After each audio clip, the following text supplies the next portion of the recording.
The world is a book, and those who do not travel read only one page.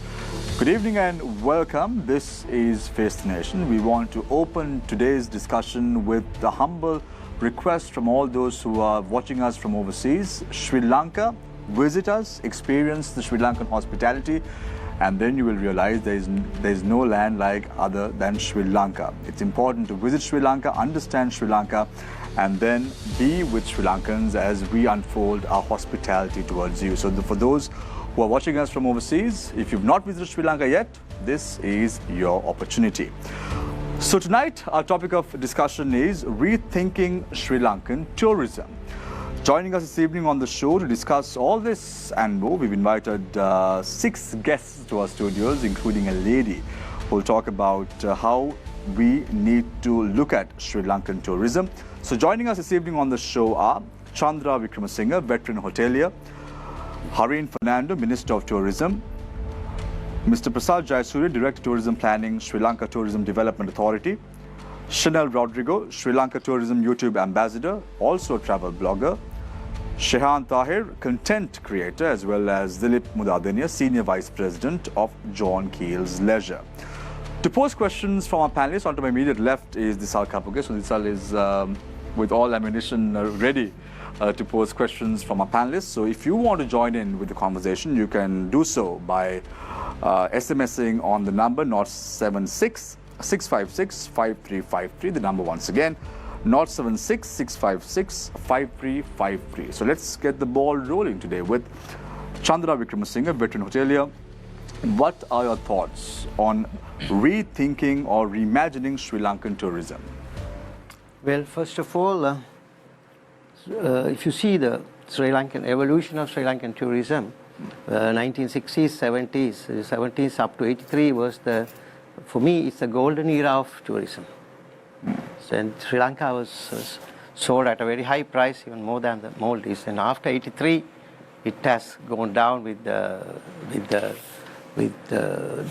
social disturbance we had here and the terrorism issues. Then it continued, in spite of that, it continued well.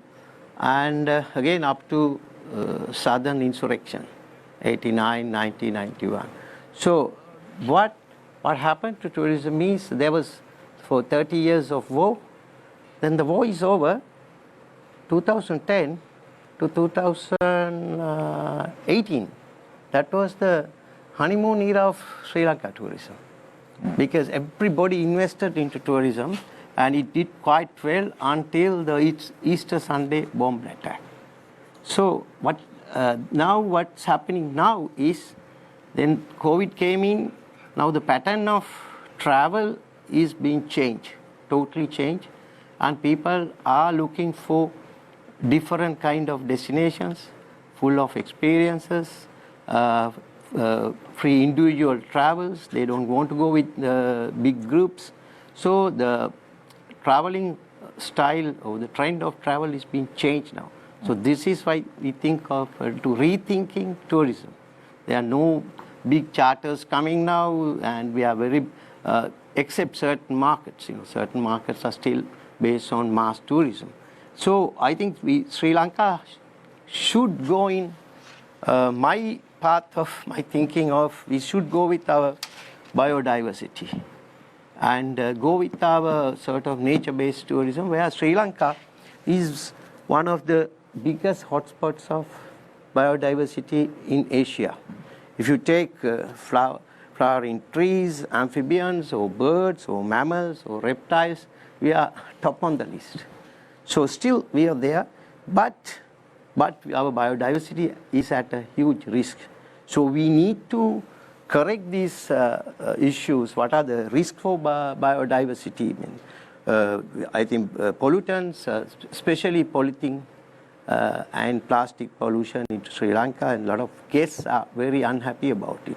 It's about 40 million bags of polythene is released by the supermarkets to Sri Lanka, and these are not reusable bags. So these are the threats to go with biodiversity or nature-based tourism.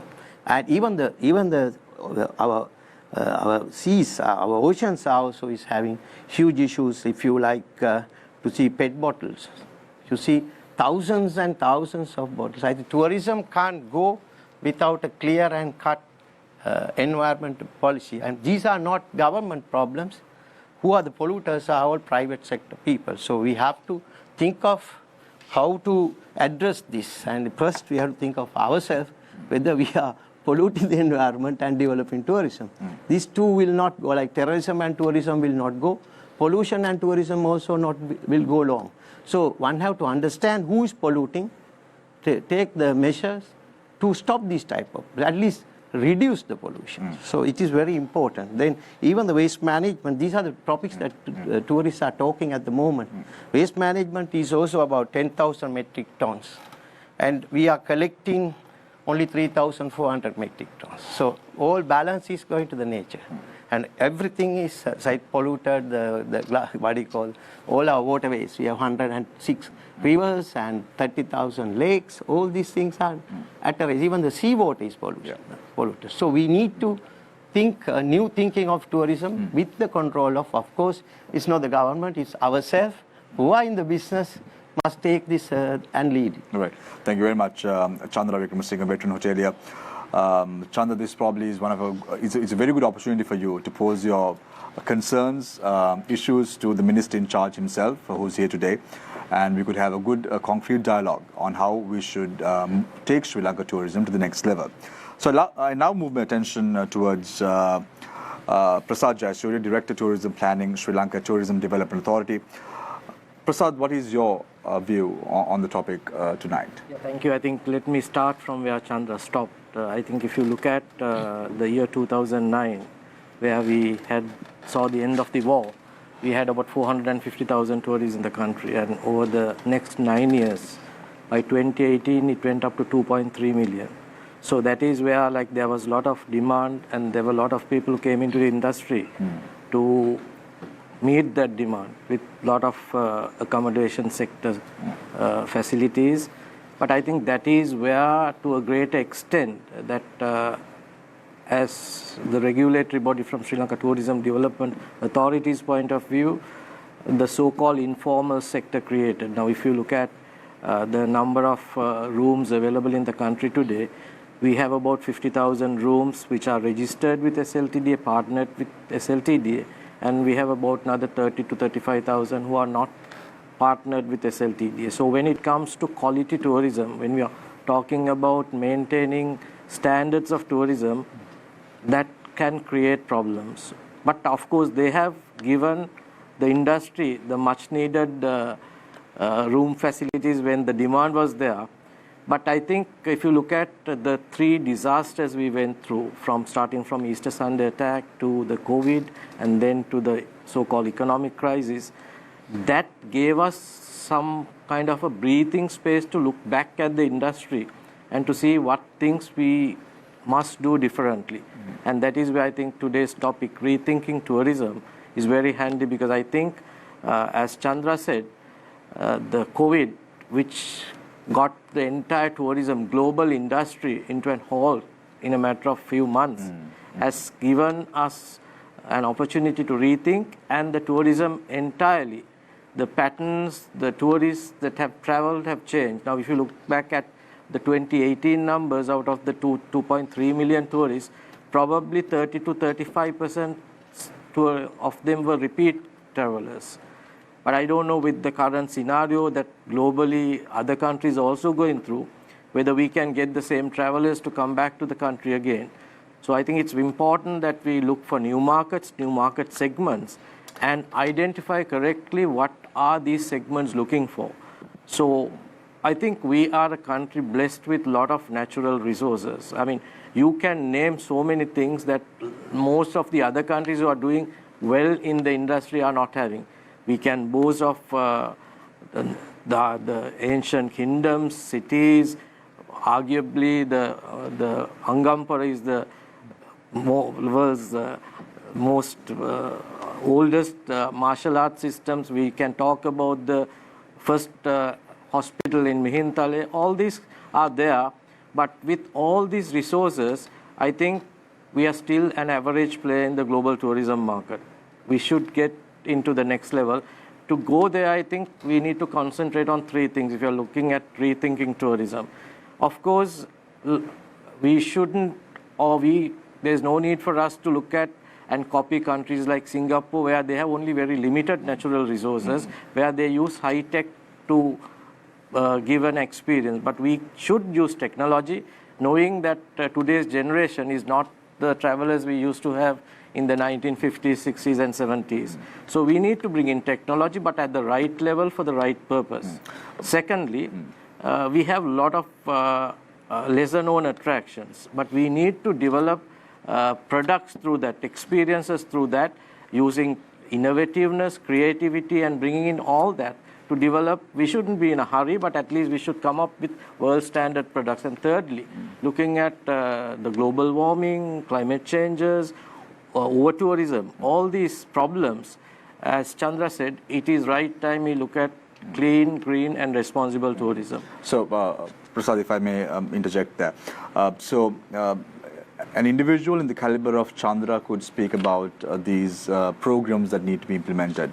But I would like to ask you, because you are sitting here today as a chairman of a government entity, director of a government entity like the Sri Lanka Tourism Development Authority. So my question to you would be, what have you done, or what have you all done in order to bring all these aspects that you spoke about, biodiversity, you spoke about climate change, all that, you spoke about technology. What have you all done?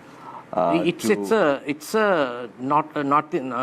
can't do it overnight. We need to work for a period of time, creating awareness, building right products, working with the right partners. So what we have done, if you talk about sustainability and responsible tourism, Sri Lanka Tourism Development Authority, with the assistance of UNDP, we have now created a sustainable tourism unit, which is working right now, concentrating on developing the first sustainable destination in Sigiriya.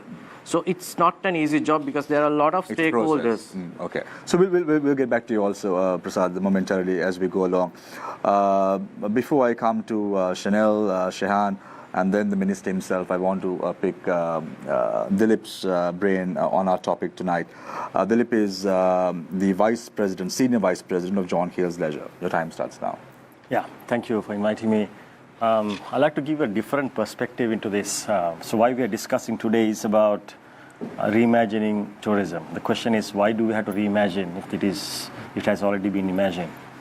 If you look at it in 1980, we all mentioned about the arrivals. Sri Lanka had 316,000 arrivals, 1980. So in that year, Maldives had 50,000. And Vietnam had only 500,000 tourists. Thailand had 1.8 million. And Bali had just 50,000 tourists. And Hawaii had 3.9 million. That's in 1980. So I'm coming to a perspective in terms of establishing a gap before we address anything that we had to do in the future. So then if you look at, so let's give an excuse because we had a 30-year-old war. And during that war, it's very difficult for any country to tourism to survive. But in Sri Lanka, actually, thanks to many who have invested, during that time, the tourism has survived. So that's, I think, hats off to everyone who was involved in tourism during that time. In 2010, when the end of the war, we had 766,000 for Sri Lanka, 766. Maldives had almost 800,000, Vietnam 5 million, Thailand 15 million, Mauritius almost 1 million, Bali 2.4, and Hawaii 7 million.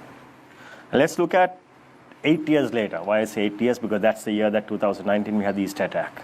So Sri Lanka has got just less than almost 6% growth from 766,000 to 2.2 million. Maldives have gone to 1.5 with a high yield. Vietnam from 5 million gone to 15 million. And the Thailand has gone from 15 million to 38 million. Mauritius 956 to 1.4. Bali has gone from 2.4 to 6 million. And Hawaii has gone from 7 to 9 million. So this is the kind of a gap that we can think of. And which basically the reason is that due to many reasons, we have not been able to capture the potential that Sri Lanka can have or could have had during that time. So that's the point number one. We need to understand first why it had happened in that manner when the war ended, when the environment is so conducive as a new destination, we will not be able to do it. If you look at island destinations, if you look at there's something called in tourism, we call it density, tourism density. So if you look at Sri Lanka, we have 65,610 square kilometers. So in the best year in 2018, we had 2.2 million. So which means tourism density is around 33. Per square kilometer, you get 33 tourists in a given time. If you look at Bali, which is about 5,700 square kilometers with 6.1 million, the density is 1,055. And if you look at Hawaii, with 28,000 square kilometers, it's 351. Mauritius is 701. Seychelles is about 200. The reason is I'm not comparing it. I'm comparing island destinations to understand what is the capacity that Sri Lanka can have. So according to this, even if you go to 8 million tourists, our density is around 100 per square kilometer. So therefore, there is enough room for us to improve and move forward. So that's the first element is there is that we don't have that particular opportunity had not been properly established during that time. So Dilip, if I may interrupt you, when you say opportunities have not been created, are you pointing the finger at someone? I mean, it's difficult to point fingers. I will come back to that. The reasons for would have really happened. So it happened basically for two reasons. One is the product innovation from side. So the product had, when was the last time that we added something for the tourism? It was the elephant orphanage in 1970s. There isn't any man-made tourism that has come in apart from some hotels. Of course, there's Flying Ravana and so on, but there isn't anything that has come to the tourism. So it's the natural and the ancient man-made attractions that are driving the force of Sri Lanka tourism and the So Dilip, I want to get some direction because the minister is also here. We can probably pose these questions to the minister himself. But I'm not trying to hold a candle to Harin in any way, but I'm just trying to understand. Last year was a bad year for Sri Lanka. 2019 was a bad year. We were picking up pace. Now, if you look at it, the first 4 months, we have had 582,000 plus tourists arrivals to Sri Lanka at the moment. Isn't that something to be happy about? No, certainly the tourism has now, there are signs of picking up after 4 years. And that's extremely a good thing. Tourism all comes in cycles. We have good 9-10 years, and there's something can happen, and then every country has gone through this. That's the nature of tourism that we need to understand. So the fact that tourism is coming back to Sri Lanka is by nature, by design, is a beautiful country. So people naturally come here. And what I'm saying is the organic growth versus induced growth is two different things. The growth that is recorded in the countries that I mentioned, organic plus induced. So how do they do that? There are two ways to do that. One is the robust, continuous destination campaign. That's number one. Number two, the product development that comes into place. So those two areas have impacted the country's ability to really realize the true potential as a tourism destination. Right. So in order to move forward, in your reimagining, it's very important that we need to understand the root causes of these two reasons, which I will explain in the second round, Sure. one by one, what has contributed to this. Absolutely. And how we so can we'll talk about all that, and the need to have an enabling policy as far as tourism is also concerned. So thank you very much, Dilip Mundadeniya, Senior Vice President of John Keel's Leisure.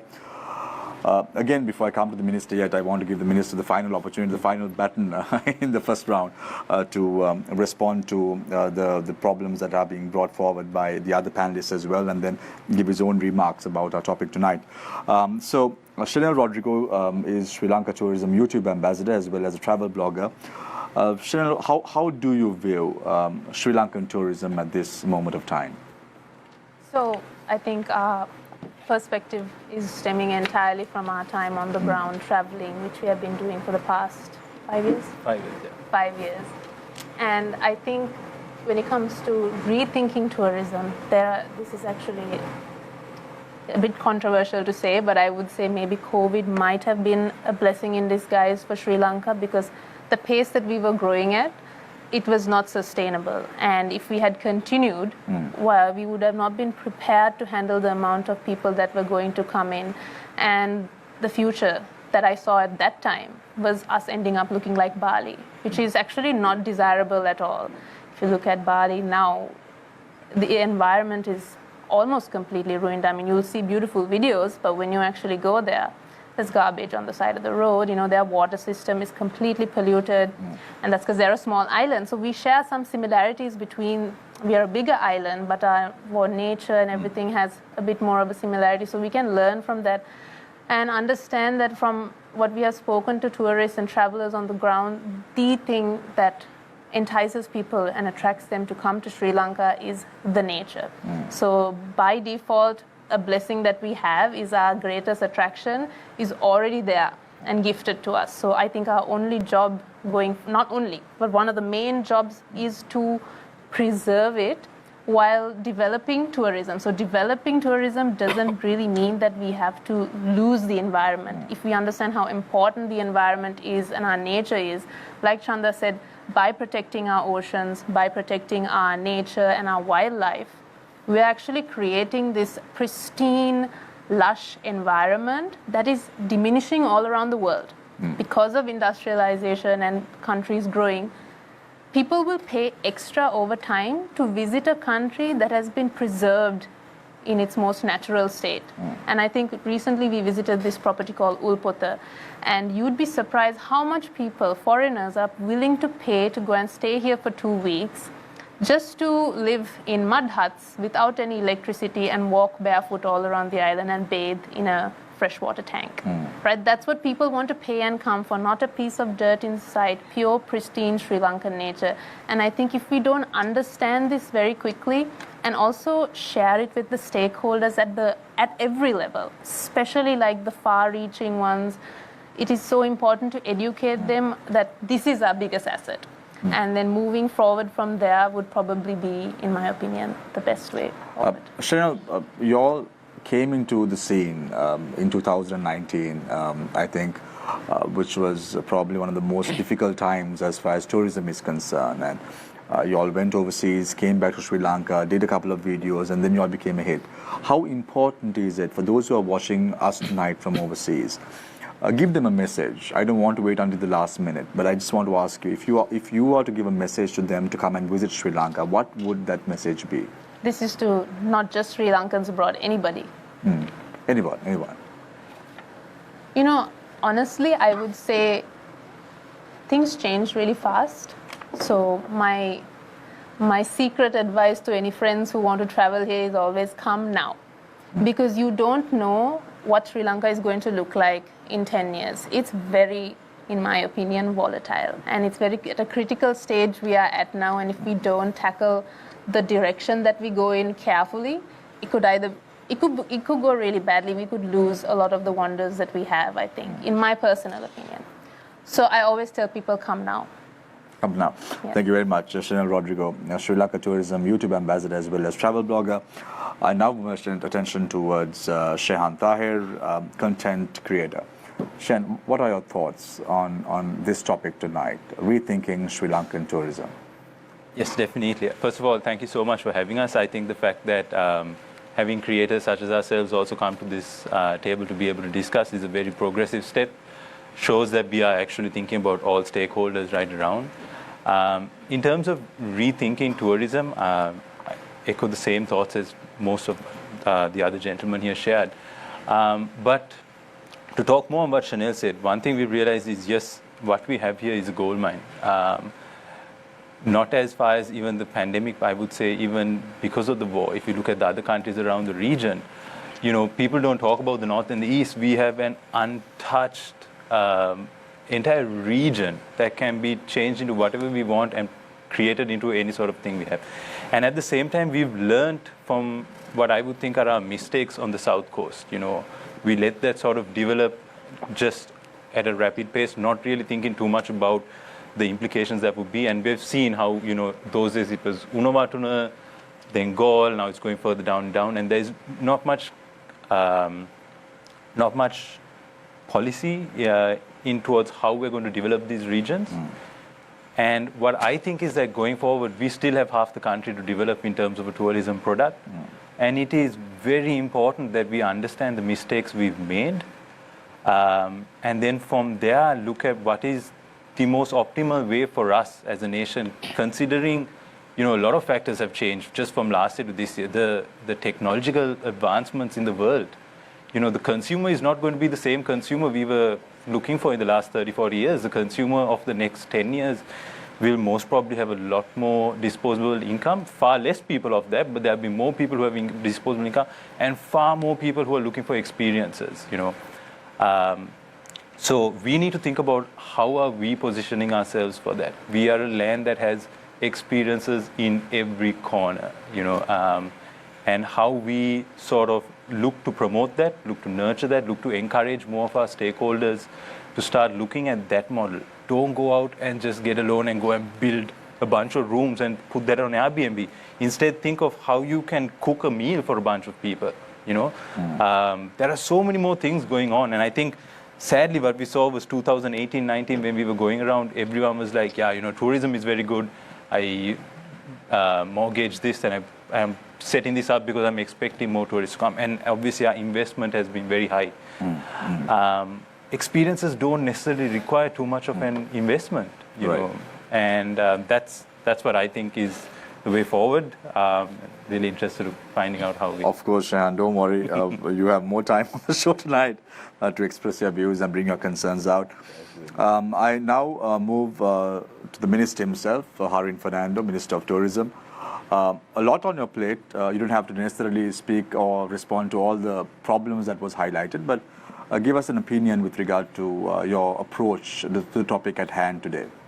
Well, thank you for having me, Shan. I do agree with most of these questions, but I do believe my job is more different to most of what was discussed, because my job 1 year ago was completely different to what was discussed right now. It is completely a different challenge that is in hand. The last tourist was leaving the country. Sri Lanka was no longer a destination to travel to, and it is a job to actually show Sri Lanka was back safe to travel to. So I'm still actually doing that, still trying to get the air seat capacity in. So I don't think whatever that is discussed is more relevant at this moment. Still, the negative publicity was far greater. The damage that was done was much far greater than that is discussed right now here. And it is still, the damage that was done is far greater than anyone that was is discussed right now. So I think damage control is still to be done. And when I still travel and trying to convince, that's more great. And I think Chandra will agree with me, who's been traveling with us, trying to go for the road shows, trying to go convince people to come into Sri Lanka is quite tough, and both are being top hoteliers and travel companies quite understand the seriousness of this particular job. Trying to keep the hotels running, trying to keep the industry running is much tougher at the moment, because they've been going through problem after problem and trying to service the loans and trying to get these companies running and keeping it afloat. That have been quite a challenge, quite a huge risk, and to keep the investment going. So I would say that was the greatest task that was in hand. So I think I would say having 100,000 or more tourists continuously the last 4 months, and now having a small dip, being the off season, was to an extent a success.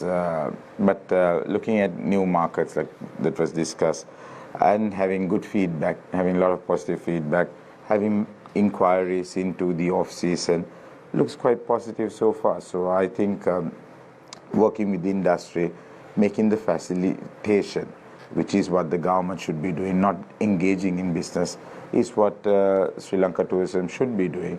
Not engaging in business, not looking at businesses, not trying to do businesses, but doing the facilitation part, and I think that's what we are concentrating, doing at new market research to do how to engage in new markets and new ways of engaging in businesses, into digital marketing, which we really are looking at.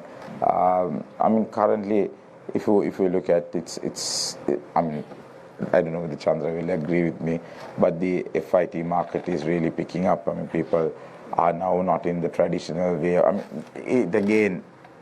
it differs. Like if you look at China Chinese market would really want people be responsible in their travel. But whereas the European markets will differ, but they would like to venture into the younger generation is different. But the older generation would want somebody responsible for their travel. So you need to look at different ways of marketing. So I think we have got a bit of a younger set of people who are managing our tourism sector, and they are doing quite a good job, I feel. So right now I think we are getting the whole role together, and I'm quite happy with the progress so far. So, Harin, I won't let you not ask the question that was brought forward by Dilip as well as Chandra. Very good concerns, as well as Chanel and Shehan as well. But I want to get some direction as to what the future of tourism, the ministry is concerned. Because I recollect a few months ago, you went and said this is the best place to come, because if you look at even the dollar against the Sri Lankan rupee, anyone could come and invest, and they can walk about, they can enjoy Sri Lankan hospitality. Why? Because everything was cheap. Now the situation isn't on that. Now that cannot be the tagline that has been used anymore, because the Sri Lankan rupee against the US dollar has steadily appreciated over the last few weeks. 297 against 370, 375. It was around nearly 85 to 100 rupees difference at that time, and now things have changed. But what would the tagline be now? Because a lot of people say I would still say it's affordable luxury. I would still say it's affordable luxury. If you really look at the other countries, we go to Maldives, it's a bad topic. I've shot myself once. I've shot myself once. So, but again, I would say it's if you look at countries, Sri Lanka is still cheap. For an Indian person, it's about almost 5 rupees or 4 rupees. So you can still spend Indian rupees in Sri Lanka. And when you look Sri Lanka, again, the tagline should be affordable luxury. But like Dilip said, Sri Lanka still have not gone to their potential. We need air travel. Have we really scheduled our flights? We boast about saying we have 9 domestic airports, but do we really use our airports? We have some aircrafts, but do we schedule our aircrafts on scheduled flights? So we need really to look at domestic airlines who are having their aircrafts but not using scheduled flights. So we've been speaking to the president about it. We need to use those aircrafts to be scheduled. Yeah. So or else we need to get other operators to use these airports to use it. So Harin, you say that Sri Lanka is an affordable destination. My day job entails me to travel a lot. So I visited around 35 to 37 countries so far. And recently I visited Malaysia. And if you look at the price of a luxury hotel in Malaysia is not more than $120. Correct. And look at a 5-star hotel in Sri Lanka. Dilip could probably speak about it. It's going at around 180 to 225 US dollars. So is that affordable luxury that you're talking about? It's a bit contrasting, isn't it? If you look at the numbers and if you look at the prices itself. See, that's why I think I saw, what's his name, Mr. Chansi Kumar has made a statement. There are certain hotels who really price it, sell it very low. In Colombo, some go at $50. I can't mention names. I can't. As a Minister of Tourism, it's completely out of my league to mention names of hotels, but there are certain hotels really underprice it. There should be. I mean, I've spoken about this with the president, even in the cabinet, whether we should really fix a price. We might really have to do it in coming times, because we'll have to fix it, because there are certain hotels calling themselves 5 stars, but they really are undervalued. And we will have to come. I see Dilip raising an eyebrow already. So I want to open the. I don't want to have this discussion here. I want to open the floor for questions. It's a matter that I'm going to raise up with the industry very soon. So because we know what's happening, we can preempt it and we can discuss about it. Fortunately, see, again the problem is that there are certain hotels who have bigger room numbers, and certain hotels who does not have the room numbers. So again, it bottles down to season, off season, who has more rooms to sell, who has the capacity.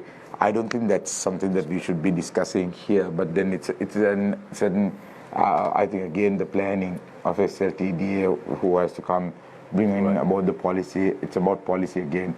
So it's, again, my job has to be making sure tourists keep coming in, air seat capacity increasing, more tourists, the industry needs to come in with policy. I need to facilitate, make sure more tourists come in, industry, people have more money to spend, and that's my job. So make sure that happens. And you all help me. And this country, again, this country, the islanders need to understand the value of tourism. That's something that I think you and me can help. I think that's where we are going wrong, and Chanel and you can actually help me on that, because Sri Lankans still don't understand the value of tourism. See, when we see a tourist, we really try to rip them off. That's where we need to come in.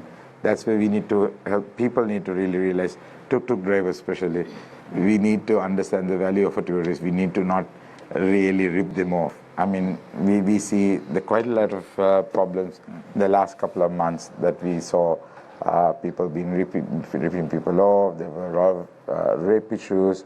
There were a lot of LGBT issues that we saw. Even yesterday, there was a huge complaint in Goa we got. And these are things that I think, as a country, we need to change. Those are things I think I can champion. Right. So let's open the floor for questions. But Disal, with your permission, I'm going to ask the first question from Dilip. Dilip, the minister says that his intention is to increase the number of tourism arrivals in the country, and he speaks about affordable luxury. Is this something that positions well with the hotel industry, like even you're coming from a conglomerate? Is that something that sits well with individuals or organizations like yours? Yeah, so I'll answer this in question this way. The answer for most of these things increase in the number of arrivals. People can question whether it's the number or the quantity or the quality. Either way, the numbers have to increase. Currently, let's say we have Prasad said about 60,000. Let's say most of the rooms are closed now. 30,000 rooms, 1.4 million arrivals. That translates only about 30% occupancy. So when you're traveling, when you're bleeding with 30% occupancy, it's obvious that people get into price war. Any country, any product, doesn't matter tourism, any product or services, when the demand comes down, people at price war except certain luxury brands. So that's the nature of marketing that you can't avoid. So what the answer for that is to make sustainable growth and arrival. So what do we have to do for that? There are a few things that we would like basically to see certain elements in place. The first one is a consistency in policy that needs to be done. So once we have seen plans, all of us have been sitting around the table for a long period. I think if you create, it will be like this pile of plans that have been there. So last so many 10, 15 years, when the ministers change or the government change or the chairmen change or the boards change, you keep on changing plans and they say, let's do a new plan. The implementation of that has not happened. And if you really implement these things would have been much different ground. And that's what we see. The countries that I mentioned earlier who are doing effective tourism, marketing and product development like New Zealand, Australia, those are benchmark. And Hawaii, I don't take Bali for a reason that mentioned, but Hawaii is a very good example of sustainability, etc. coming. So there are best practices in tourism. So we need to ensure that those consistency in policy. Second thing is enabling organization. Any organization needs to be capable enough to implement and execute. So we know there are so many problems that have been faced when it comes to the execution, the government procedure, the issue with the manpower, competency of the staff, all these things are matters. It's not all you can't pinpoint and say, okay, this is the government organization, you should do that. We all have to find a solution for that. And we need to have a robust organization which is capable of implementing the plans.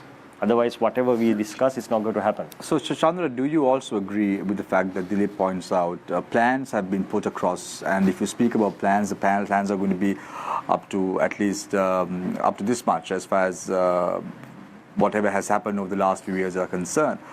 Has there been plans and plans have not been implemented? Is that a problem? It's not the implementation of plans. We didn't have any opportunity to go for a global promotion program because country is not in a good position. When there is a huge, this stability in the country, right? People going and putting this money into a global market, tourism market is not very wise. It will go down the drain. So I think So putting money in a global tourism campaign will just... No. At this situation, because we are not stabilized yet. Right. Right. After COVID, Right. Asia is recovered only 20%. 25%. So Actually, at that particular point when we took over, there was a global campaign for about $58 million, Yeah. which I didn't want to put in. And there was a campaign that was planned. Yeah. And I pulled out because $58 million at the first year was... We couldn't afford it at that We couldn't time. afford, and that shouldn't have been ideal, I thought. We thought, first year we will just try to stabilize ourselves. We initially thought, let's put ourselves into India, which was wise enough to do. And like Chandra, the senior veterans thought, which just we initiated to go for the Thai convention, which with the money we had, which was only about 160 million rupees. that is spent here. Spent here, not going in. Not going out. Bringing all the Thai, the Indian travel agents into Sri Lanka. Because in India, there was a huge negative campaign saying Sri Lanka didn't have food, no electricity. Even still, when we go there, they keep asking us, is Sri Lanka open? Because when you go to India, even when you're at the airports, when whatever news that goes in Sri Lanka about Sri Lanka, they start off with the Sri Lankan news is the people storming into the president's secretariat. That the news is not that, but they start off with people storming into the president's secretariat. So that's a negative news. Unfortunately or fortunately, or I don't know how to describe it, but that's how the Indian media describes Sri Lanka. So there's so much campaigning that we had to do by putting in road shows, etc. But seeing is believing. So we had to do trips. We had to bring in people. Cinnamon, a lot of the top companies. I'm not going to mention names. It will be unfair for the other people to be mentioning. But I'll mention Cinnamon since you all have got Dilip Pudentedia, the vice president, and then people like Chandra, different companies. Jet Wings, against Space, I'll mention few names. Yeah.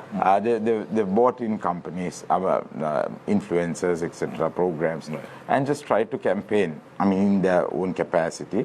As well as Sri Lanka Tourism have invited different bloggers, influencers, different programs. And so we also got around Thai, one lady, she's the president, we got her down. And then we got the convention, we won the convention to be brought into Sri Lanka, they're coming in July.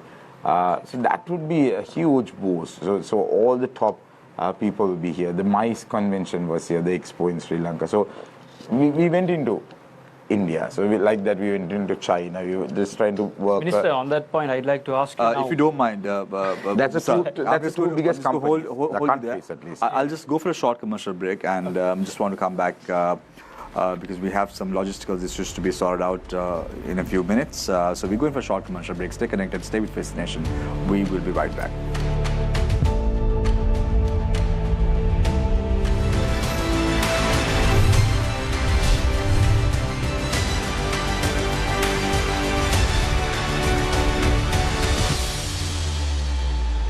එළඹෙන ඕනෑම මොහොතක් අලුත් දෙයක් කරන්න සුදුසුයි කියලා හිතන එක තමයි වඩාත්ම ධනාත්මක. දැන් මූල්‍ය අරමුදලේ ගැන අපි සාකච්ඡා කරලා තියෙනවා ප්‍රෝග්‍රෑම් එක ගැන ඉස්සරස්ම ගැන. ඒගොල්ලෝ කියන්නේ මේකත් අවස්ථාවක්. ඒ කියන්නේ අපිට අලුත් ආරම්භයක් කරන්න. අපි පසුගාමීව හිතන හැම මොහොතකම අපිට ඊළඟ අඩිය තියා ගැනීම ගැන ප්‍රශ්නයක් තියෙනවා තමයි. අර පරණ දේවල් පැත්තකට තියලා මේ පරණ ආකල්ප පැත්තකට තියලා අපිට වුණ වැරදි වලින් අපි ඉගෙන ගන්නත් ඕන. මේකමත් හදා බල ඉන්න බෑ. රටක් හැටියට හිතන්න ඕන. ඒතර අපිට එතනින් පටන් ගන්න අවස්ථාවක් තියෙනවා. මිලින්ද සමග නියමාර්ථය ඉරිදා රාත්‍රී 10:00ට ළමයින්ට අයිතිවාසිකම් තියෙනවා. ළමයි පාරට බහැලා බෝඩ්ඩල්ලන් කෑගහුවේ නැති වුණාට. ළමයින් අපයෝජනයෙන් වළක්වා ගැනීම විශේෂයෙන් වළක්වා ගැනීම තුළ රටේ සම්පත් ඉතුරු වෙනවා කියන එකට වඩා වෙන්නේ ළමයේ ඒ නරක අත්දැකීම විඳින එකෙන් වළක්වා ගැනීම. දියුණු රාජ්‍යවල කරලා තියෙන පිළිවෙත් අපිට අපේ රටේ ඇති කරන්න පුළුවන්. අපිට කලාව නිසා තමයි අනික් කෙනෙක්ගේ දුක අඳුර ගන්න පුළුවන් වෙන්නේ. ඒ කියන්නේ සහකම්පනය කියන හැඟීම දැනෙන්නේ. අනිකා සම්බන්ධ සංවේදීභාවය ඇතිවන්නේ.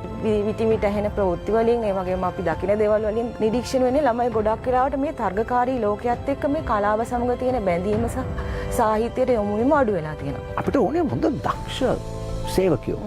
නැත්තම් වහල්ලු නෙමේ මේ රට ගොඩනගන වෙලා ගොඩනගන්න තියෙන අවශ්‍යතාවය.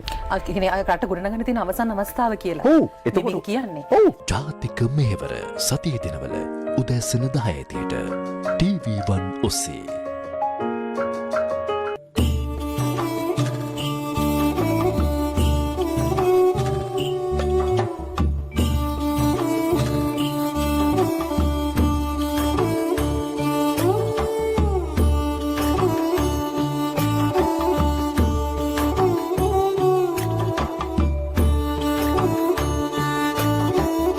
අතෑරියේ නෑ මම ගේ කාලේ ගමට හොඳටම ආසයි මම සමානකර සැරයක් ගමට යනවා. හෙළී මහා ගත්කරු මාටින් වික්‍රමසිංහ ශූරීන්ගේ 133 වන ජන්මදින සැමරුම වෙනුවෙන් නැගිටිමු ශ්‍රී ලංකා විශේෂ වැඩසටහන මැයි 29 වන සඳුදා උදෑසන 7ට කොග්ගල මලලගම පුංචි ඔපිසර ගෙදරදී. Thousands of worshippers visit Sellakataragama throughout the year. The Gammadda movement built a water purification system in Sellakataragama for the worshippers and the villagers to have access to clean drinking water. Gammadda, for the people, by the people. මට දැනෙන්නේ IMF එක අන්දලා වගේ. කිසිම දවසක ඔය ඉලක්කම් ටික එකතුව හරියට එකතු වෙන්නේ නැහැ. අසාධාරණ වැඩක් නෙමෙයික. මේක වෙනසක් වෙයි කියලා බලාපොරොත්තු වෙන අමාරුයි. IMF එක වෙත ගෙනියපු කිසිම සැලැස්මක කිසිම ගණනය කිරීමක් ඇනාලිසිස් එකක් අපි දැක්කද? තව අවුරුදු 5කින් අපි කොතනදීද? මම ඒකට උත්තරයක් නොදී ඉන්නම් ගන්න. බුද්ධිමය ප්‍රවේශයකට මාවත YouTube පිටුව subscribe කරන්න. Home is here? Yeah. In Sri Lanka? Yes. You gonna give it a good fight? Obviously, yes. How? I mean, like it's sort of a cowardness if I leave the battle right now. All genders are normal. Okay. And if you think like a transgender is a third gender, so then what is the first gender? Now the real crisis point came when we found that we really had no dollars. No, not dollars and no rupees either. We were just printing. Our electricity will be more expensive if we make more mistakes. I used to put all the blame on politicians, but I think it's a two-way street. Politicians and the political bureau has an upper hand, and they are trying to do it as they want. And the professional seems to have less hand in it. Newsline, Monday to Friday at 8:30 p.m. on TV1. People generally find it very difficult to just keep up with life, especially given the current situation. All these people are frustrated in some way. Mental health still, in certain sections of society, tends to be a very taboo subject. Psychology is completely alienated from our school syllabus. And support systems to help other people take care of their mental health. A psychiatrist or a psychologist or a counselor is not a familiar character.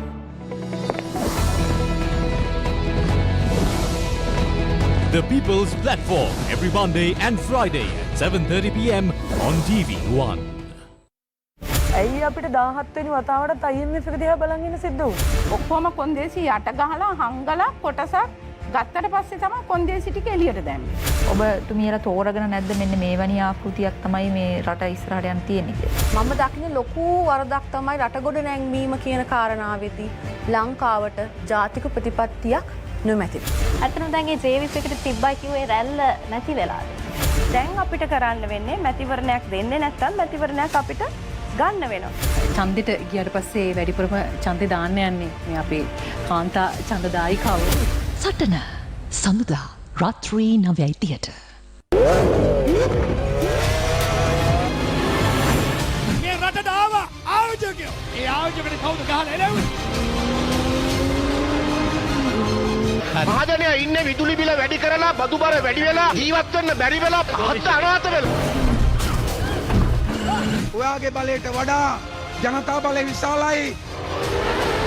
අනේ තමුන්නාන්සලා තුන් කාලයකට මේ ජනත්වමා කිව්ව දේ තේරෙන්නේ නැහනේ hello. ගහලා මරලා අපිව නිහඬ කරන්න කියලා ඒ නිහඬ කිරීම කරන්න බෑ. ආණ්ඩු රිමෝට් එක අපේ අතේ යාගෙන කියලා කියපු අය ඒ අයම තමයි අපිට බලයට එන්නට උදව් කරන්නේ. කොටස් වෙළඳ පොලේ කියන කොටස් වෙළඳ පොල කඩාවැටෙනවා කියලා. කඩාවැටුනොත් මම ඒක වහන්න. ෆයිනල් කාඩ් සතියේ දිනවල සවස 6:30ට.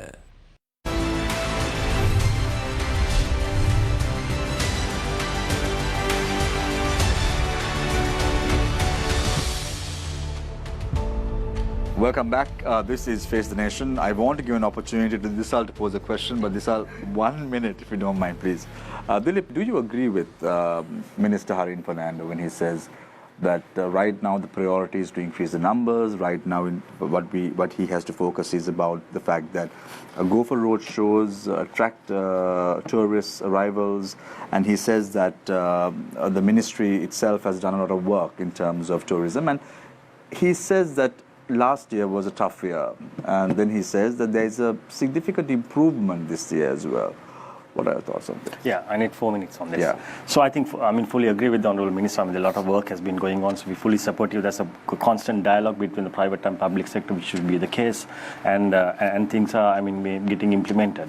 My point is beside that. My point is that Chandra says, looking at recently 2019, my first point is that 2010 to 2018, we had a clean 8 years.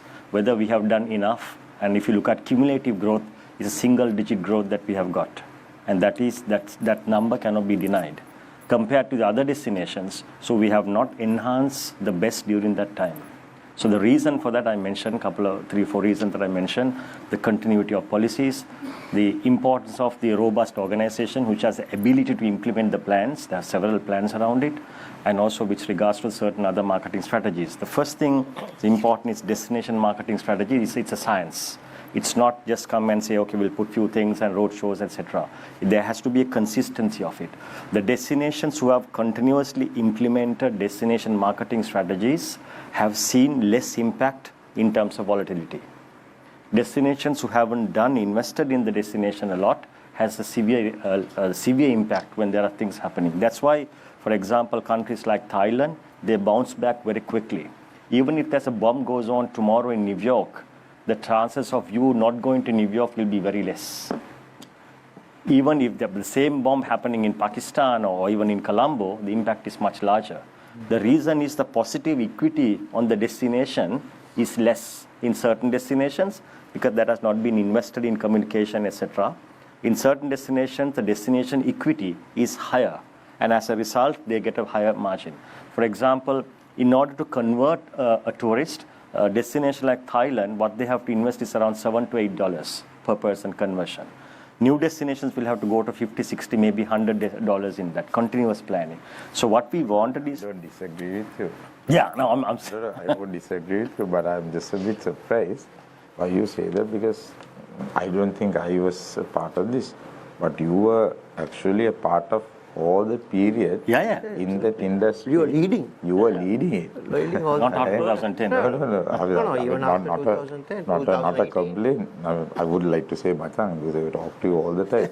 And on these kind of things, see, when you wanted to make that change, you were leading all of that. No, what I'm saying is, I'm not pointing fingers to anybody. No. So you were they are asking you a question, and you're saying about change because you were heading that at that point. You were one of the main controlling, and you had all the kind of authority to make those changes. So when that change didn't happen, somebody else might think that it is somebody else's fault for not doing it. So you need to also say, when you're explaining it, why it didn't happen. Because no, that's what I mentioned, Minister. It might be seen like somebody else didn't do it. No, not that. My point was different. Also explain where it went wrong, or what was the fault, or where it went wrong. So 2010 I was not involved. Okay, correct that. 2010 I wasn't directly involved in it. So what I'm saying is that 10 to 20 period. It might look political. That's it. Yeah, certainly. No, not that. What I'm saying is, for whatever the reason, it can be. Tourism is always a public and private sector partnership. No, so always the case. More corporate sector, more the corporate. I was referring to the destination market. So when you say destination marketing, now the minister is going through a rigorous campaign. We see see a lot of members of the Sri Lanka Tourism Board visiting And for it's road shows and all that. also Sri Lankan Airlines because Yeah, so is that a fruitful decision? That's what I'm asking you. So the activities which it has to happen. All the activities that are happening, it has to happen. So they're doing it now. Yeah. So what I'm saying is, in addition, Is it strategic? Yeah. So it has to happen. There's no Is it question. strategic? Yeah. So there is a plan that is happening. What I'm saying is, in addition to that, it is very important that we also go into the key markets and drive a consumer demand campaigns. So which, if you look at in terms of the campaigns, we have your activations like travel fairs, B2B campaigns. So there are 4 segments in tourism, right? The one is consumer. The other one is travel agents and tour operator. The other one is the journalist that comes in. And then, of course, the tour operator separately. So travel agent, tour operator, consumer, and the media. Those are the 4 different. So we need to target all 4 segments and have continuous campaigns go through 3-4 years. Otherwise, one-off campaigns we're not going to help you. So that is what has been started. We are appreciative of all the efforts, but that needs to be supported and go in a bigger scale, provided that the country situation is better and we actually afford to do all these other campaigns coming in. Prasad, when Dilip says about a strategic approach, it should be there. And he spoke very eloquently about New York, for an example, increasing brand equity. Why isn't it that the brand equity, when it comes to the term Sri Lanka, is not there? What are you all doing about that? No, I think, as Minister rightly said, when we started last year, we were at 0 level, right? So we had to decide what should be our short-term, medium-term and long-term plans. So immediate need was to ensure that the industry survives. So we went to the markets that we can attract with ease. And I think we concentrated on that, and also with minimum cost. Those are 2 key factors that were needed for the industry from country's point of view at that point. So I think even we went ahead and appointed Sanat Jaisur as ambassador, but he was doing it free of charge because he had a huge following in this region. And I think we got the results. Now, when we are looking at our recovery, when you say results, let's put this into numbers. Yes, when you look at our recovery rate of about 33%, Indian market has recovered by about 50%. And some other markets that we were campaigning, like Russia, Belarus, Israel, Iran, has exceeded more than 100%. So, I mean, I know we have not got the numbers. Now Udanga Veeratunga, I saw him taking credit for this Russian arrivals. Not exact. I mean, obviously, credit should go to him. He's getting some tourists. But I think if you look at even Pasikuda side, there are a lot of Russian tourists right now. Then again, as long as you get the air seat capacity, that's what we did. We spoke to the Russian authorities. I mean, as you know, Aeroflot got stopped because of those reasons.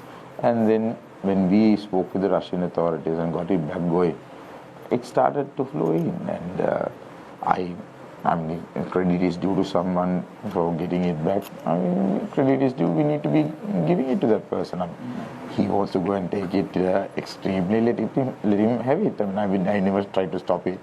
He was blasting us. But you're okay now. I mean, I never spoke about it. So, Chandra, in February, you say that hoteliers in Sri Lanka believe that the increased electricity tariff is suicidal, coming at a time when about 10 to 12 resort hotels in the SME sector are looking at closing operations as they continue to make losses. Promotions are the only way out. Now, you make this remark saying that electricity tariffs need to be reduced. Yeah. Now, we saw the Man in West today. The Public Utilities Commission was voted out from his seat as the chairman of the Public Utilities Commission as well. I don't know whether it's good news or bad news for you, but there is no one who is going to be lobbying for the hotel sector anymore. What are your thoughts about electricity tariffs and the economic aspects? No, we got a court order. And we won the court orders in favor of hoteliers. So I heard today there is a 40% reduction on electricity tariff. I think our issue is not the electricity tariff, tariff, the bank issues. You know, we can't do business with AWPR 20 plus. We worked with the banks up to last year now, before COVID, with single digit interest, 8%. 8-9%. This is the biggest hit that we have. For some companies, they have their connections and they get their the capital infusions, but we don't have that. Some are very lucky to even get their debt completely wiped off. Kumar Welkama said that in Parliament. Yeah, that's maybe that personal debt. And on the previous note, Minister, I want to ask, we were talking about markets. Now, identifying the correct markets for Sri Lanka is critical in developing our tourism. And recently, we see, even you visited China personally. Now, the general notion would be anyone would ask, why would anyone from China want to visit Sri Lanka? So, can you just explain to us, what is the rationale behind choosing these markets? Why do you go for specific? If you really look at China would be an ideal destination. I mean, if you, it's a 5-hour flight. China, Sri Lanka, Chinese also has, if you look at it, it's a huge population. And you don't need much Chinese. 500,000 Chinese coming into Sri Lanka alone will solve our problem. 500,000 Chinese spending $5,000 is 2.5 billion. That's almost the IMF. That is one of the main rationales behind. For me, I'm looking at the numbers plus the amount that. But is there a form of attraction to Sri Lanka? Of course, there is quite a. If you look at it, I'm looking at 4 cities attracting them from, and 4 airlines. There are China Eastern, China Southern, and what's the other one?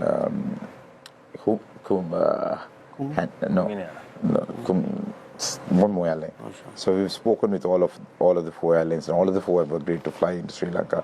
Already 3 will be flying into Sri Lanka, plus Sri Lankan Airlines. 27 airlines for a week were flying into Sri Lanka in 2018. Currently 14 will be flying from July. So there's quite a good chance of them flying in within the next 3 months. And if Sri Lankan Airlines also fly to their full potential, we can get those numbers in. And again, when you look at it, the religious tourism part, the wellness tourism part, Chinese will have a very good chance, and adventure tourism, and also Chinese spend a lot. Casinos, that will have a good business. Their casino opening up again, that's a big casino that's coming up in Colombo. 2024. Yeah, but then the potential is there because you build it up. Now, is the and there was 287,000 tourists came in 2018. So, end of this year, if we can get a place up to about 150,000 tourists from China, 2024 will be a year to have about 350,000 tourists. So you gradually build it up. So, 2025, we can definitely go to a target of 2.5 million tourists. And right now, as they all said, we do not have the capacity, and you can't overload Sri Lanka. So you have to gradually build it up. And also, there is some super news. Sri Lanka will be, recently to the cabinet, there was a proposal that was brought by a Malaysian company to have labs in Sri Lanka, which is a 6-week lab where any investor could come into Sri Lanka. There's going to be 3 labs that's going to be set up. That is one for agriculture, one for manufacturing, and one for tourism, where approvals will be granted within 6 weeks, which is one is going to be on tourism. So any investor, let's say it could be Shangri-La Hotels, or it could be Cinnamon Hotels, or Renaissance, which is Thema, they can give their proposals. In Sri Lanka, what happens when it comes to investments, there are so many places, there's so much of red tape, there's so many people for approval, which takes so long. One has to go to coast conservation, one has to go into wildlife. There is so much of approvals. This is where these guys, these companies apparently, chairmen are former finance ministers from Malaysia and Indonesia. They were fantastic. The presentations are amazing. These are companies who have done lobbying or facilitation for Ethiopia and other 26 countries, where they have really leapfrogged from amazing numbers, amazing job creation and investment. So Cabinet have given the nod for it, and there are going to be 3 labs that's going to be set up in Sri Lanka, and they will do only facilities. Is there a timeline for this? Yeah, it'll happen, and I'm sure now this will be a good talking topic for Sirasa and for Face the Nation. And to Face the Nation. I'm sure Sharon will be very interested to know more details. I want to know, 6 weeks, isn't that a long time? No, actually, it'll be not just the topic. So it'll actually 6 weeks is a long time, and I also thought about it, but. We're talking about a 24 to 48 hour turnaround at the DOI. It'll be also, even if the legal frame has to be changed, the AG will be there. President has to sign it off. The minister has to run it, and it'll be done. Right. So Chanel, Minister speak. Yes. Question on what you mentioned about the market. Adding to what Honourable Minister said, this is part of the basically a destination marketing strategy we call segmentation, targeting, and positioning. So when you segment the market, you have country-wise and you have your experience-wise. So one of the biggest issue in Sri Lanka is the season and off-season. So we have December to March or April, which is a more European-heavy, which is traditional market. Then you have May, June off-season, and then of course shoulder comes in, and October, November. So therefore the market diversification is an important element in the tourism strategy, to that you have your bread and butter, which is European, and also to get the new markets like India, which they have issued 50 million passport in the last so many years, and then of course Russia, then Spain, Australia, New Zealand, China, as mentioned. Those markets have to be filled in. So once you have 250 to 300,000 tourists per month, then we are running almost 90%, 95% occupancy, because then the room factors are such. That's what we have experienced in 2018. So in December, 245,000 arrivals, which basically gave a large occupancy there. So that's the important element. Then the second one, which I mentioned, is the positioning of the destination. We ask, how are you going to sell our Sri Lanka? How are we going to differentiate ourselves? So we all agreed there's some time back in the industry, which we are continuing now. We call it Asia's authentic compact island. First of all, frame of reference, we are in Asia, because there's a trend towards going to Asia. The other one is an island. When you say island, a lot of people like to travel, right? The other one is the diversity of every 50 kilometers, something changes. The other one is an authenticity of the country. So we put all this together, it's not a tagline, Asia's diverse, compact, authentic island, which gives us the reason for people to travel, which differentiate from other people. So, Prasad, is that something that is on the agenda of the SLTDA? Yeah, we have agreed on that. Planning is all going based on those. So there is good dialogue on that. So I want to ask a question from Chanel. Now, Chanel, the minister spoke about adventurous tourism and how important that is. Now, given the fact that Sri Lanka is blessed with an ocean around it, lakes and streams to do many water sports, and also a land with diverse terrains favoring many adventure sports, do you think that Sri Lanka should really venture into adventure tourism as well in the near short term when it's looking at developing tourism in the country? Absolutely. I think that's something that we have overlooked for a very long time. And we recently cycled around the island in 43 days just to show on our channels, at least, people that it is indeed safe. If a girl can cycle around Sri Lanka, then, it's during not unsafe. During an economic crisis. All the problems when the world was saying we had all these issues. Yes. So, absolutely. And I think it was during that time that we realized how much of an opportunity we have missed out in adventure tourism.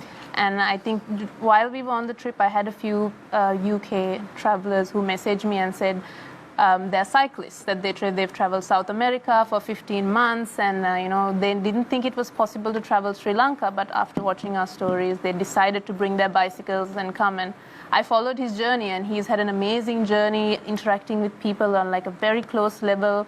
And the kind of places that they spend their money is completely different to a tour. You are spending money at like the rice shop on the roadside. You're buying something from a small corner shop. Stop at a tire shop. Yeah, and that is really just sending out that money further away from like where it usually goes. And it's something that's really important. But it's also like we have to understand that adventure tourists are not budget tourists. There are people, these bicycles that they take cost like into the millions, 5-6 million bucks, and they will stay at the best hotels on their way and in budget hotels, because these are people who want to experience the country. If I could add into that, I think one other thing we need to also think about is, as a product, Sri Lanka tourism, what is it that Sri Lanka tourism wants to be seen as a product, right? In our opinion, we've traveled so much, and especially after that cycling trip, when people were telling us, are you crazy to cycle? You know, you might get robbed, all these things might happen. The one thing we realized was Sri Lanka's biggest product is our people, right? You don't need to train them at the hotel. I mean, yes, of course, at the hotels they need to be trained. But my point is that a guest's memory of Sri Lanka will be made by just a random guy on the side of the road who'd offer him a free thambili sometimes, who'd just talk to them and invite them over for a cup of tea. It's a natural hospitality. That natural hospitality is really the product. I mean, it's coupled by saying, oh, we have all these fancy things to also. But do you think that is the center stage when you speak about tourism in Sri Lanka? Is that the selling point? I think it's one of the biggest. I would think it is one of the biggest selling points. I actually agree with these guys because see, our smile. I always say, like just Muralidharan. I mean, Bose, he takes a wicket, he smiles, gets smashed for a six, he smiles. Just like Sanaj, we all smile.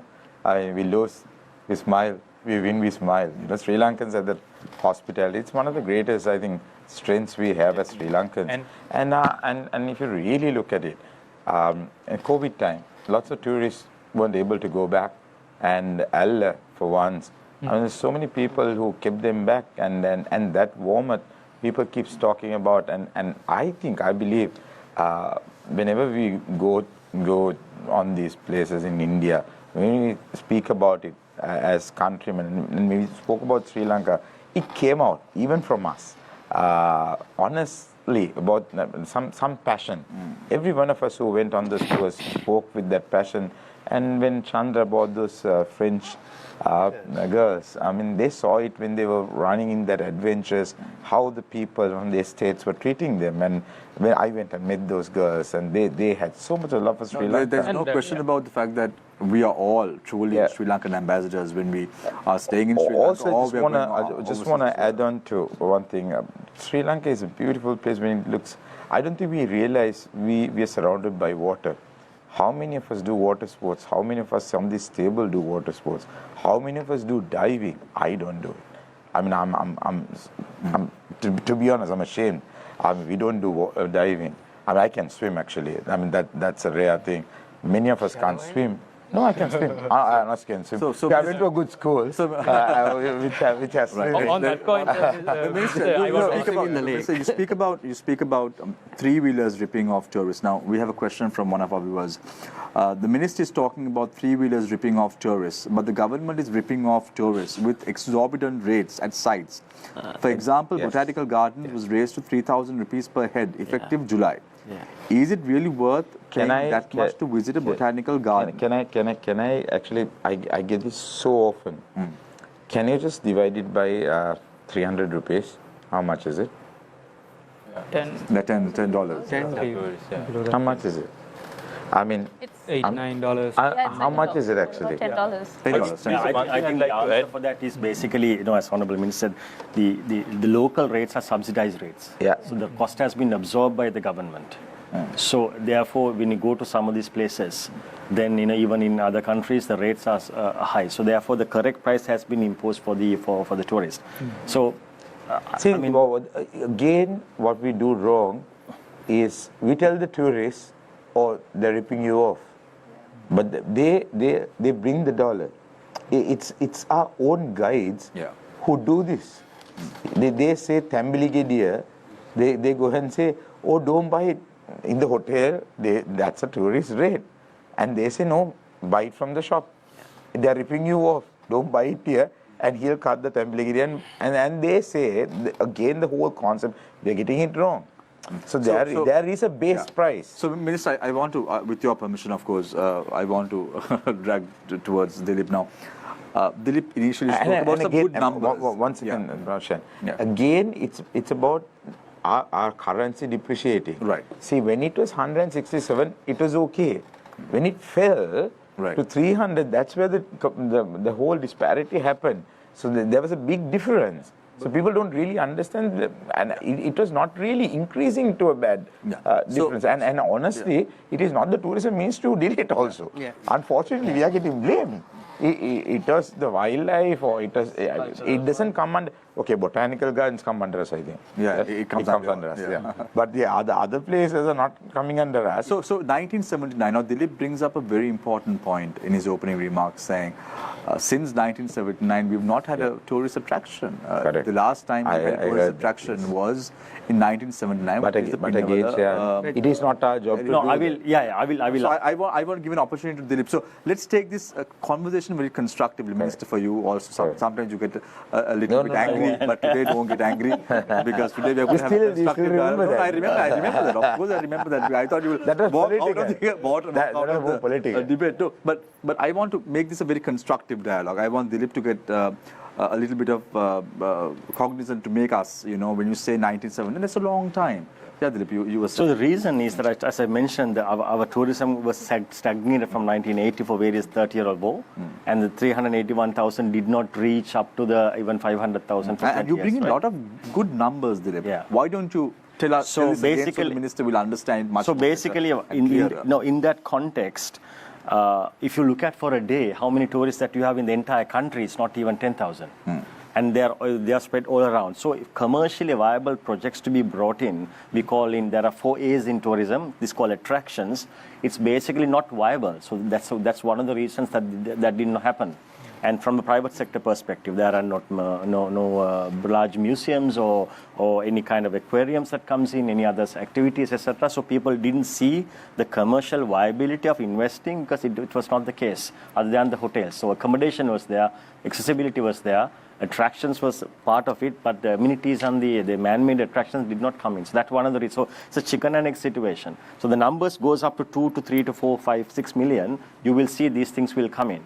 So that's why in some of the countries, for example, no, you will never agree or you wouldn't have believed that a country like Saudi Arabia will promote tourism. Yeah. So $2 trillion will be invested in their project.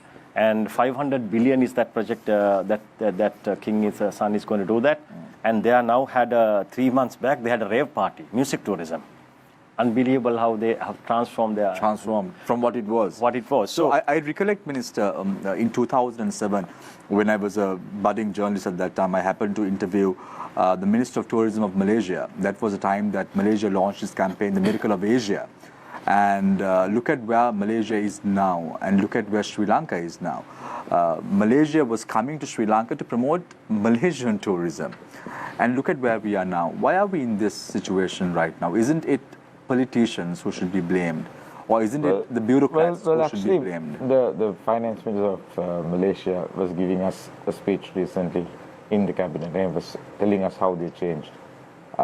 He was actually saying how they launched the Miracle of Asia, and he was explaining to our officials how they did that, which is very good. Were you there, actually? They got all officials, the ministry secretariats, secretaries, chairmen, and he was explaining. It is not just easy, Shayan, as you say. It is the shopping. It is the duty-free shopping to the concepts of transportation to everything. It is not just... In Malaysia, it's a different product. Sri Lanka is a very different product. So we need to strategize everything. And Malaysia was truly Asia in a very different product they brought in. And why we went to Malaysia and how we really have to project Sri Lanka is in a very, very different two products. We are not, Chandra would ideally understand what I'm trying to talk about, because Sri Lanka is a leisure product. I'm sure Dilip will and also Dilip understand. Dilip will also understand. And they're both veterans on the product. That's on my forte. I'm a politician. I would only be able to facilitate their understanding of how they will market Sri Lanka. I will only have to say what they will have to do as a politician. My job will be only to facilitate them.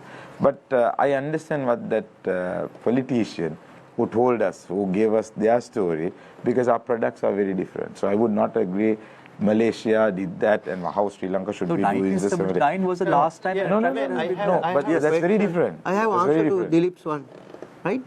We are not going to compete with man-made new this thing in this country. Or even the city tourism, what you all are trying to do is way below what they have been doing, right? So it's very difficult to compete. And now you came out with a new subject called authentic, biodiverse island. So we have all the authentic, diversity, biodiversity. We don't want many more. Maybe city tourism you might need. Yeah. It's a product that they are talking about. That, city tourism, we can't compete with Bangkok, we can't compete with KL, we can't compete with Paris, we can't compete with even the Singapore and all those things. Why are you going? Well, we have all natural products, which you said now, it's going to be diverse. But isn't that... It's totally contrary. No, but isn't that the focus of a conglomerate like John? That's up to them then. Yeah. We can't put all our resources to support them. Sri Lanka has 144 shipwrecks around Sri Lanka. 144 shipwrecks. We don't do diving. Again, I'll go to that subject, right? And now ADEX is launching Sri Lanka as a diving destination in October. We need to do beach volleyball. Just a thought. We're throwing it up. Beach volleyball destination. Things we can do. Right, so we are launching all of that. And there's a guy who did a swim from Tokyo to San Francisco. He's doing a swim around Sri Lanka just to launch Sri Lanka. So this is how Sri Lanka could be launched as an island destination. Yes, we need city tours. Port City will be launched. There'll be duty-free shops coming in there. See, even China is a country which is quite expensive for branded shopping. They have a huge tax. Right. Yeah. This is one of the reasons that they go to Macau and Hong Kong to shop. Right. They're one of the reasons that they will come out to shop just for duty-free shopping. Right. These are things that that's why they go to Malaysia, they go to Singapore to do their shopping. These are things that you will be doing. That point, Minister, I want to ask, and also from Mr. Chandra, now when you did the Red Amazons event, now I was there myself. And I'm from Kandy, and I didn't know that Kandy had that much potential in terms of the adventure sports side, using inland water bodies and all. So what has held us back from figuring out this potential, from discovering these new tricks, these trials, things we can do? These things are very good, but the bureaucracy. I know, you know how difficult for me to get the permission to go to that lake, and how difficult for me to get 5 drones, which we have to pay, right? So this is very difficult. I mean, we can't. I think we have to be very. So are you saying it's not conducive to go launch into these new projects under the project? It's very, very long process. You know, you can't. And if Tourist Board can give approval to everybody, fantastic. We can get it, right? There are so many red tapes. Right. Can the Ministry of Tourism actually intervene and discuss with other ministries? See, Sri Lanka is a studio itself. Indians would just not go anywhere else. They would be shooting movies simply in Sri Lanka if there was no red tape here. Right? For them to shoot a movie, they have to go to million places, right? And that's why they're not shooting. Otherwise, entire Bollywood would be in Sri Lanka. Minister, you are saying now you are in the cabinet. Will you say this? We put a cabinet paper. Still, the paper is not approved. Right? So from the first week that I've been in cabinet. So it's unfortunate. So these are things that we have actually spoken to the president. Honestly, president has really. You are very good friends. No, we're good friends with the president. No, you all don't like him. No, that's the whole problem. He has actually agreed to change that entire concept. Now that's why I told you he got a company to really redo that whole thing. And I'm quite certain because he understands where the whole bureaucrats are getting involved. So I'm quite sure that he'll remove all the. No, the introduction of the labs concept. Do you think it could also I think that's a way to get. So in the future, are you saying that actually the red tape would be kind of like reduced? 100%. So 100%. Okay. So Shenan has a question, but I just want to record it. So that's a guarantee from. Okay. I want to come to Dilip now. Dilip Chandra and the minister says innovation that you point out is not key right now because that's not what Sri Lanka should be known for because that is called city tourism. Do you have anything to say about that? So innovation is not about building large bricks. You know what's the most visited monument in Europe? Eiffel Tower, right? What's the second largest visited place? In Belgium, you call Mankenpis. So look at the investment that has gone. One has gone millions of dollars. The other one is 2 cement bags. But what they have done is they have done storytelling. So storytelling has brought in, content creation has come in, people have created curiosity. I'm not talking about huge building coming in. I'm talking about creating such content and giving that story for people to come and see that. There's a tree in Germany called Love Tree. There are 5 people full-time working there to answer the letters that are coming to the Love Tree. People who can't get married, they write and there's a matchmaking. Over 26,000 people have got married.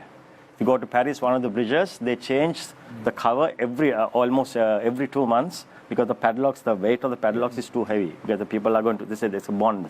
And that's a story that is created. Everyone knows it's not true.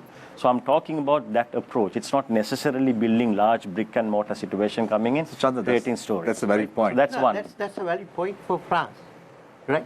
No, I'm not talking about France. No, just let me talk. We are talking about to implement your model or conglomerate model into Sri Lanka tourism model, which we don't agree. No, I didn't mention that. Would you also say that there are, rather than just the conglomerates, there are lots of stakeholders in Colombo also who are suffering from Colombo not being seen as a tourism So just give me, after that you speak, that's one. Second thing, I'll give you more numbers. Where do we have got the highest number of rooms in the country? The highest number of rooms that are coming is Colombo, 3,500 classrooms. Whether you like it or not, these are the rooms that are coming to the market. So those rooms have to be filled. Second, the new markets that we are coming in, India, etc., in South Asia, they have a tendency of visiting called city tourism. All the major tourism destinations, when the city tourism is doing well, and every destination you can take it, the spillover goes to the other area. That doesn't mean that we don't have to do rural tourism. We have to. So it's a dual strategy that is required. One, off-season in Sri Lanka, because certain markets might be interested in the city-based activities, and Colombo itself, there are so many things to do it. But then would you say that Colombo has the necessary infrastructure to support this? Of course. Of course, conference mice market. There is enough to do in Colombo. And Colombo also has a very unique offering that you don't find elsewhere in Sri Lanka. You meet any tourists, like especially when we travel and we meet, they talk to us and they're in shock. They're like, how do you speak such good English? Their assumption is that all Sri Lankans are of the rural setting that they meet there, right? But they don't see the sophistication of Sri Lanka unless they come into Colombo. And also, I think I would like to add that if you visit any country, you would always go to the capital city, Bangkok, Ho Chi Minh in Vietnam, because that's where you really get like the so that's one more thing. I believe with the port city coming in, Colombo city will actually have a lot of attraction. And there were lots of investors looking at Port City very positively. So I believe Colombo City will also. So there is one more point, last point, sir. That's Colombo. If you look at other places, Anuradhapur only 3% of the tourists goes there. Polonnaru only 11%. Sigiriya 28%. But I would like to suggest one thing.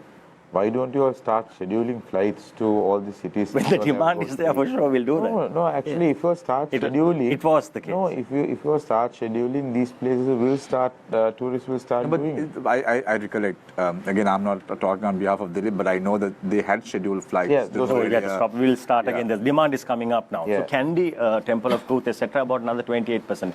Elephant Orphanage, 27%. So these are the numbers. I also believe one thing, Dilip, the conversation is there.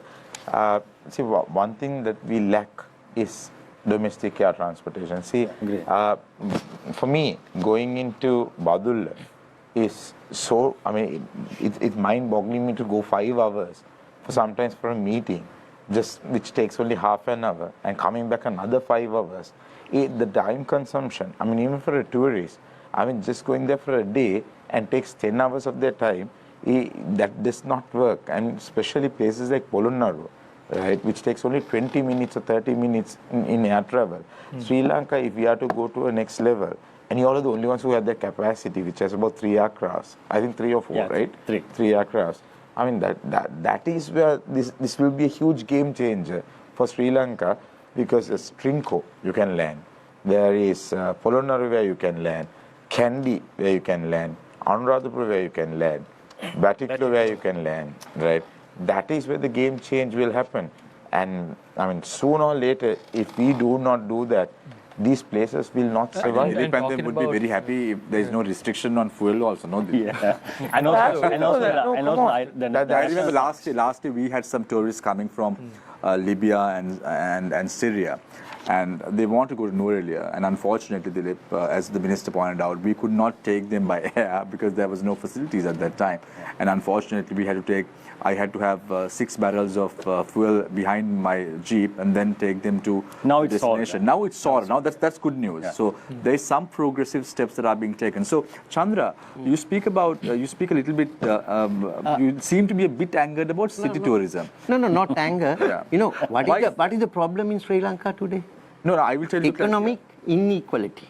Everything you are bringing into Western province. No. We have to focus for other destinations also. Same time. Chandra, he said about Uva. Uva province is the poorest points in the country, but tourism attractions are huge. Chandra, I will tell you a classic example. Now, I told you before that I travel a lot.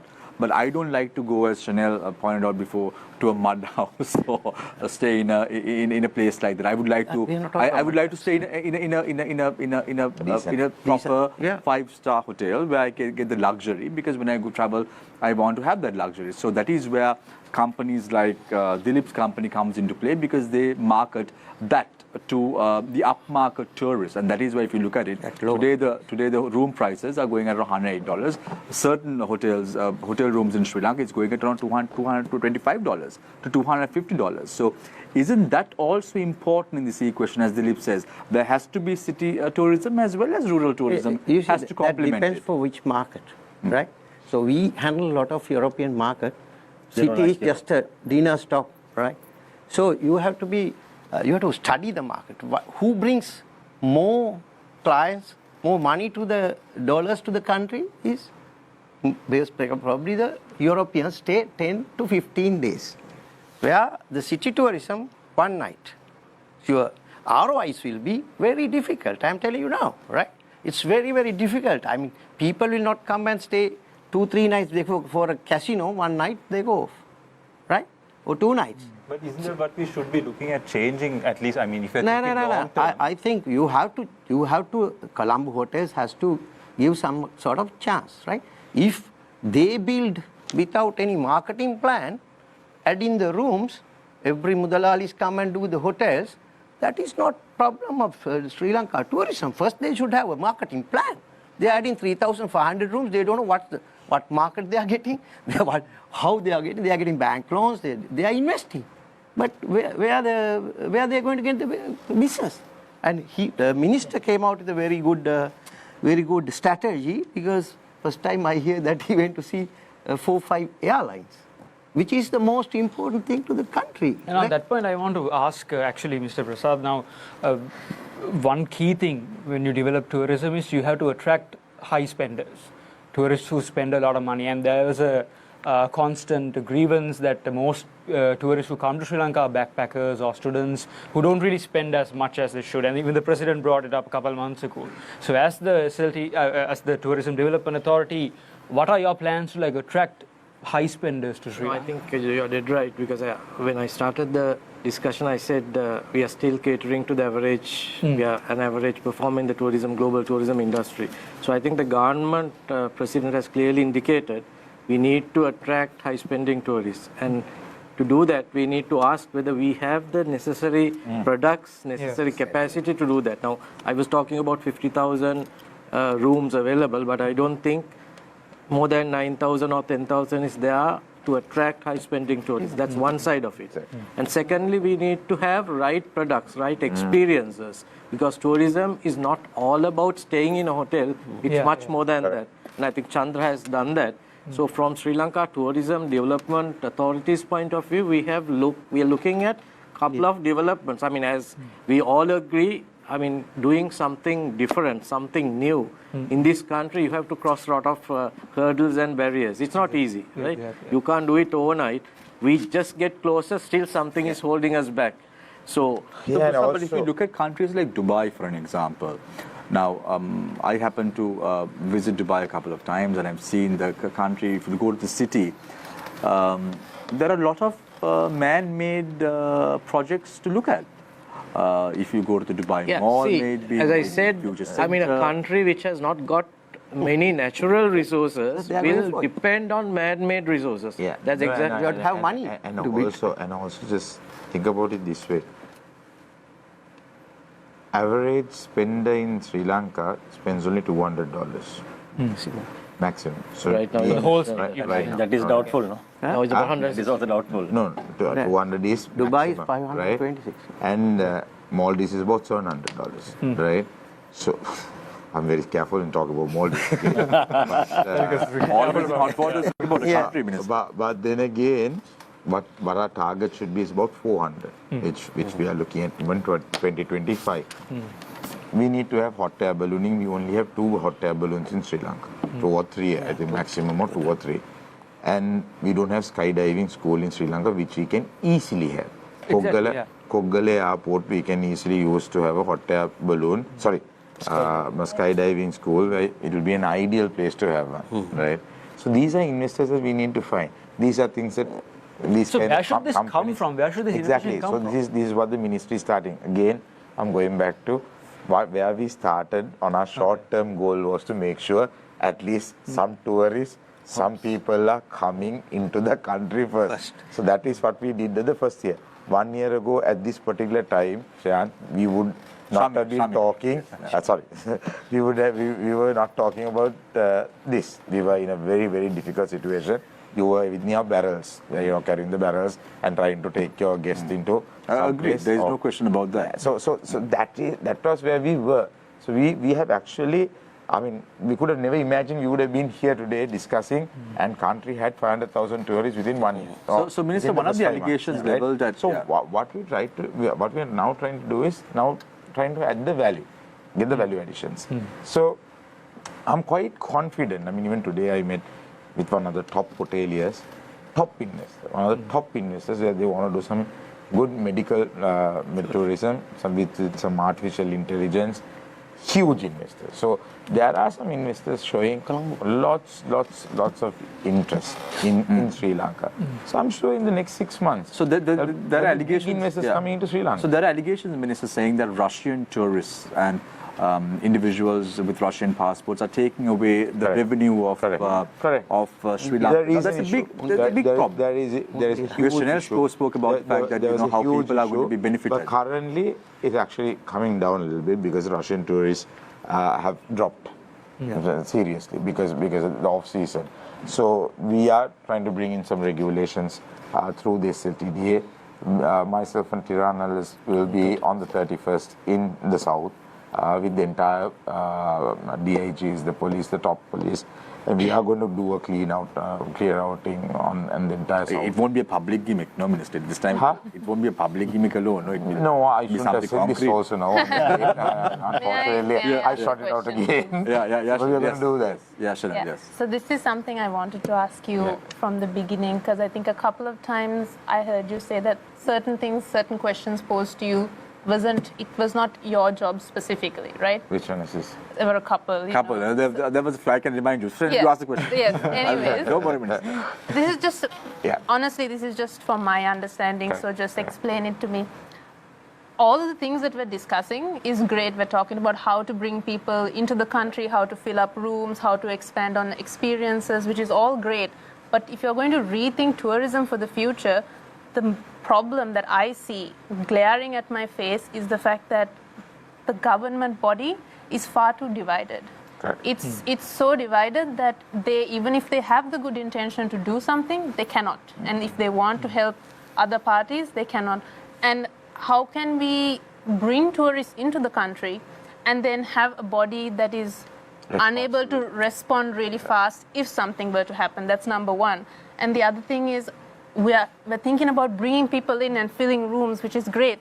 But how are we thinking about the consequences of that? Are we educating? Can the government educate the stakeholders on the far side of the island on how to manage this excessive tourism? I think, Mr. Harin, you mentioned something about new airports that can come up. So that's great, right? But then what happens to the area around it? Are we monitoring and explaining to those people how to develop? I think these are real questions and answers that are needed for rethinking tourism going forward. So I just want to add to that. Now, if you look at the Sri Lanka Tourism Board, now it's divided into 4 units. One is the Sri Lanka Promotion Bureau, SLTDA, that Prasad is the director of. and then you have the hotel school, and then the Sri Lanka Convention Bureau. So it seems divided at this point of time. Isn't it important to have one body? Not really, actually. It's not? Actually, before we were there, it was taken as one, but I actually believe that it is more focused now that it's under four chairmen, because it's more focused. It's more, I feel it's getting the job done more because there's 4 chairmen who are running it much in a very coordinated manner, because it's quite a big job to be done, because there's a mice market, which just imagine if one person is going to do all of that. It's not absolutely possible, because mice market is huge. Promotions is a different job. Policy making is another, and the hotel school is completely a different job. But How can one person run the hotel school, do the policy, which is not anything to do with the hotel school, and run the promotion, which is a global campaign, and then run the mice market, which is something completely separate. The licensing. And do the licensing.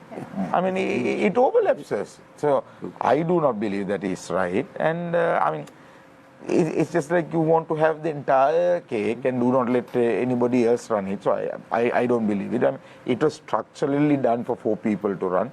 I don't know how. I mean, I do not want to judge how it was run before. So your role would have been much more easy when Diana Gamage was a state minister. No, it would have been. Yeah. It would have been, but I didn't have an issue. You did not see eye to eye. No. I wanted to give her the hotel school and another thing. She was highly critical about something. So I said, if she doesn't want to work, my job was, I gave her 2 opportunities to run. She didn't want to take it. That's it. So then I said, up to her, if she doesn't want to take it and run. That was not my job. I wanted to answer your question. Yes. What you asked me was how we had to do it. I'll again say, I am also, when you have to lead certain jobs, sometimes when somebody doesn't support you, you have to take the control and run it. Private sector, in my departments, or what do you call them, these authorities, boards, you have to run with authority. These boards, sometimes the private sector also doesn't support you, unfortunately. I wanted to create an app which was completely run by a private sector, which had all the support system. There are SOS systems. If anybody had to complain, the complaints will be recorded. Where all languages will be included. Anybody can register. Even if you wanted to create an app, you can support it and create it. You would just, all that you had to do was register yourself at SLTD. The private sector didn't want us to do that. So sometimes the companies don't want. Why? That's a good idea. Exactly. I'm being very open. I'm being very open. So they didn't want you to do it, because let's say you mentioned before some names of some private sector organizations. Now you can mention the names. So what I'm just saying is, just like Booking.com, Booking.com is an engine, but they take 18% of a booking. Right? 15 to 18%. 15 to 18%, let's say 18%. So nobody gets the benefit out of it. So the certain companies and certain DMCs doesn't like that being charged. Yeah. So a Sri Lankan company, if you do it, you will also charge for making a booking through their system. So they were reluctant that another Sri Lankan company will be taking charge through an app being created for giving the facilities also as well. Yeah. We believe in traveling in digital age. So, for example, but certain companies didn't want to, and the board rejected this particular problem. We are for digital. We are for digitalization. And today, if you buy a tourist can't buy a ticket online, it's very difficult. A train or any site that comes in, it's not available. If you go to London, it's a London pass. You get one pass and you go to all the places, special queue, all that is there. So it's not available for digital individual traveler. And that is a modern traveler that's coming in who's asking for that services. So digitalization and the digital impact is very important. Coming back just to your question about the high-end traveler, the right definition is that basically where we call purpose-driven tourism. Every country has a purpose in tourism. That's basically revenue. The number one, direct purpose. Indirect purposes are there. So it may not necessarily be paying $1,000 for accommodation. Bill Gates went to one of the countries last 6 months and went and stayed like a shepherd. It's called shepherd's experience. Exactly like what Chanel said, like so those people experience like their based, experience. Right? So can that be catered in a way where so like we need to create and market it, and then people would actually pay for those experiences. Exactly. May not necessarily be. So the difference is the purpose-driven tourism. Not there is a bit of a misunderstanding when you say high-end. That is the case. And also in Sri Lanka, more than 60% of the accommodation below 3-star. So we can't ignore that. The other thing which comes in that sometimes the argument that comes in, the revenue that is coming to the informal sector, or at least the 3-star, 2-star guest houses, there is a backward integration. The community gets the benefit directly on that. That's the sort of argument that comes from both sides of it. And this side, of course, that gets a higher dollar. So we need to wait. And countries like Thailand, Sri Lanka, all those countries have this issue where we have the a large number of in the informal sector, and then there's a formal sector, and this is an ongoing thing that needs to be reduced. So, Prasad, we have a question for you from one of our viewers. We are an island nation with a beach around us. From Mount Lavinia to Fort, we have 9 5-star hotels. No one has a private beach. If a tourist wants to take a dip in the ocean, they have to take a 2.5-hour ride in an island that is unheard of. Uswata Kariyawa is not even branded. Who wants to go there? The way it sounds. Why can't we open up the private beaches in Colombo for tourists and give them a 10-year lease? It's like this. So let me answer this question. Not only the beaches, but I think if you look at the ocean area, we have 8 times larger ocean area than the land area. So we have not made use of it. I mean, as the minister said, we have closer to 150 shipwrecks. So there are different experiences, marine tourism related experiences that we can offer to the purpose-driven tourism, as Dilip rightly said. So these are the people who will pay for that experience, willing to pay that extra dollar for that. So what we have done over the last couple of months, we have looked at 2 key areas. One is developing the marine tourism sector. We have already got all the stakeholders, because we know SLTDA can do it, but that will be only a paper document which cannot be implemented. So what we have done, we have got all the relevant organizations, institutions, as well as private parties around the table. We have appointed a steering committee, and we have got the support of ADB with an international level consultant. She will be in the country from 2nd June. Working with the steering committee. Not paying millions, no, Prasad? We are not paying anything. ADB is paying. Yeah. So we don't have money for to that, pay. or else And also, how things go. And coming back to the second product, also about Pico Trail, I was just going to tell that. We have developed a 300-kilometer, 22-stage Pico Trail, which passes through 25 towns, 80 villages, 24 tea estates, and that is where the benefits will go to the community as well, because sustainability of such products will depend on how much benefits we can divert to the community. And I think it's not an easy task, but we have already got the cabinet go-ahead also for that. And also on the topic of innovation, Mr. Prasad, now Mr. Chandra brought up this concept of biodiversity travel. Now I think we are probably the only country in the world that can say that we have the largest land animal and the largest marine animal, the blue whale and the elephant. So what are you going to do, the minister and both of you can answer, how are we going to promote biodiversity tourism in Sri Lanka in a sustainable way? Not like what's happening at Yala right now, but in a sustainable way.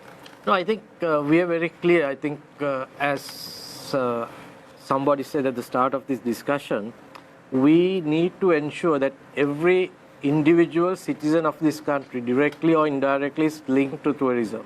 So they need to understand their brand ambassadors of tourism. All of us are. But unfortunately, we don't realize that. I think the minister who said the tuk-tuk drivers and others are trying to make that extra quick money. See, we were just starting to gazette 49 tourist zones in Sri Lanka. One of the reasons I wanted to do that was to educate the 49 zones, starting from schools, even a Teka Day to Pettika Day, everyone to understand what their role of tourism was. So that even that Teka Day auntie would understand how to treat a tourist. So even, see, we do. Most of the tourist area, they do. But from our childhood to understand how to treat them, you know. Most of the areas I feel they do, but it's just that when you go to Mirissa, when you go to Hirikatia, I feel the tourist is safe. I have seen people after being in the beach, going at midnight, they're safe. But sometimes it's just that the how they react, maybe when they're drunk or too late nights. It's just that we need to educate them and constantly keep educating them. Like he said, it's just the whole concept that we have to. That's where the policy, where the SLTDA, we have to continuously make sure that it doesn't change. The governments could change, chairmans could change, but the policy has to remain. It has to be sustainable. And also on that point, Minister, now there's one incident, now, for example, in Kalpiti, or even when you go whale watching, when you see a pod of dolphins or a whale, all the boats just flock there. Yeah. And that it disturbs the animal, and even if it's a pod of dolphins, it could even harm the animal. It destroys the product also. Exactly, and it's a very bad impact on this. So Forget about getting into the beach, but to be honest, Disal, getting into the beach is a different story. Getting into the beach, the roads in the Kalpiti area is just horrendous. So what can the Minister of Tourism do? Like, is it regulation, laws, or education? Like, what is your approach? Again, it's education. It's not about regulation. It's about understanding. It's about, like she said, it's about loving that whole. I mean, people need to know. It's no point of putting regulation. You can't regulate it. And it's not about regulation. They need to know why it's being, why it's important. And I think that's where basically people like y'all come and. But then again, we are speaking in English to a foreign audience, and we always try to communicate with the audience. And That's why I say it's again identifying the zones, starting from school. Sometimes it's about the education. It's about what they do as a job. It's about for their living. But understanding the tourism and understanding the animals, But even the infrastructure, getting onto this place. Now I went to Kalpiti last year. I honestly want to return back. No, I think because the roads were so bad. Talking about Kalpiti, we are already doing the development master plan together with UDA. And once it's developed, I think we have already requested through the minister and the ministry that we need to appoint an interministerial committee where we will drive all the proposed developments. I'm glad you all have something. And also, it's already going on. Also, President suggested there's a big complaint, and most of these areas don't have toilets for tourists. Especially Sigiriya, there's a huge complaint. But not maintained. What they're saying is they charge for a lot of money and it's all maintained. So what President said is it's not a government's job to maintain toilets. You can, even if you do it. So what we suggested was for us to have a proper system where we give the management over to the hotels associations in that area. We build it, we hand it over so that they charge a small amount even, but the maintenance happens through the hotel. So we are now drafting, I've told the chairman to get it all arranged. So we are going to allocate some money this year for all these key areas, especially in Horton Plains. There's a huge problem there. There's no proper toilet. And there's another issue there is because now locals pay a different rate, but there's foreigners and the locals. How do you segregate locals' toilets and foreigners' toilets? So there's another practical problem of your faces. So we've been speaking with the chairman how to solve that. Those are the mechanisms that has to come from the ministry. No, pass it on just for the minister. Give me a suggestion. How to sort it out. So Chandra, now I really want to pick your brain on this. There is no animosity or whatever, it's bad air, but I just want to pick your brain on this now. City tourism is a key component. I'm not raising this issue up because Dilip is next to me, but I'm raising this issue up. You know why? Because recently when I was traveling from Dubai to Colombo, the entire business class of Emirates was full with individuals who were coming for a cruise in the Colombo port. They were staying in Sri Lanka for 2 to 3 days, and they were staying at a very popular hotel in Colombo. So you can't ignore. And these are high spenders, and I must tell you, I spoke to a few of them, and these are high spenders, and they were spending approximately around $180 to $220 per room. And why are we ignoring this situation? No, I didn't say to ignore that. Because you I think since so many people have done huge, colossal investments in city, right, which is at a risk. For next 5 years, it's as a risk. Now there's a big project that is going to be opened up next year. They can handle it. No, they are. No, you can't say that. No. Come on. How can you say that? Big company and then forget about that. If I put a hotel, can you come and help me to fill the hotel? No. If they have a plan, they are very intelligent people. They are the biggest conglomerates. They should handle it by themselves, right? Rather than going behind the government. But there has to be an enabling environment, isn't it? The environment, they have enough the environment. They have got the loans, everything is there. So I'm coming into, rather than city tourism, I'm very worried I about... won't talk about city tourism. We'll talk about your issue also in a bit. Yeah. But don't you think that enabling environment has to be there? Now, companies have invested their money. They want to have a return on investment at the end of the day. Its government is not responsible to get the return on the investment. Any industry in that case, right? Because this is a very shaky business. The city tourism is, okay, some people have different kind of, to do the city tours, right? Okay, they need Indian market, they need Chinese market, they need Australian market, but very few other people, we can't forget about this, right? So Indian market, they are doing the best to get the Indians to Colombo, right? That they are also part and parcel it, they are also supporting it. And you can't ask the government to lead it only that way. But if we, for example, wanted to promote it on our own as individual creators, adding marketing, that's a possibility. But again, there's a problem that we face with the government, which is that if I want to fly our drone in Colombo and get these shots to really do a good video that's going to, there's so many obstacles in the way, even for somebody who's willing to take it off the government and off the private sector and do it on our... Now you have to get Defense Ministry approval, it's a Defense Ministry approval. And not just that, like so many more. Archaeological, like sometimes you can't film this railway because it belongs to something else. So even if people want to help, like you said, we can work harder to create that enabling environment because within the government is, if like I understood what you said, that you divided it into 4 and I understand how that works. I think it's very logical. But then how do you, say you want to do something and you need archaeological approval or you need wildlife. You can agree that there are problems even if you wanted to collaborate that you couldn't do it. How can we approach that problem? No, correct. On that note, yes. I know first-hand experience because of Chandra's matter when this whole boat stories happened with Red Amazon. Yes, when it comes to tourism, when it comes to film tourism, we've experienced it. So that's where we've tried to get this single window approach, and we've actually gone ahead with our chairman, Mr. Priyanth Fernando, to find a solution. So I'm quite certain that very soon we will be able to get you a positive answer on that. And it's not a Mr. Minister, may I come in?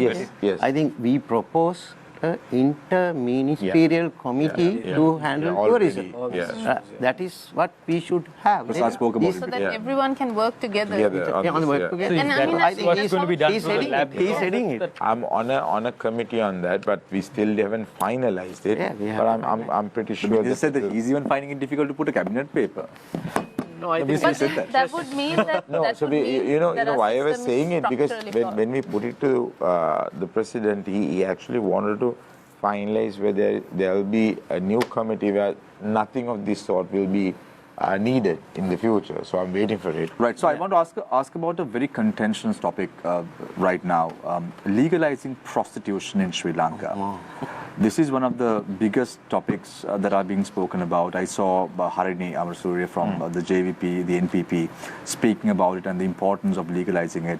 I don't know the policy of the NPP as a whole, but looking at what Harini speaks, it speaks a little bit of volume. I want to pick Hareen's brain on this. What are your thoughts? Well, to be honest, I've not thought about it personally. I have nothing against it, to be honest. But as Minister of Tourism, we've not discussed about it at length because, again, as I said, that has not been one of the key topics we've been discussing. But if you look at countries like Thailand, if you look at countries like France, there's red light districts, and they attract a significant amount of tourists as well. We shouldn't forget about it. I know it's a very contentious topic, but we need to talk about it. That's not on our agenda right now. So Dilip, I know next year one of your projects are going to be launched, the casino project. We all know that a few years ago, when Crown was trying to come to Sri Lanka, there was a lot of protests, and there is a time that you all launched your project as well, I remember. And this prostitution and casinos and all these were being discussed very heavily during this time. What is your take on this? I mean, I can answer from a world trend, and some of the places that you mentioned are in the verge of closing it down.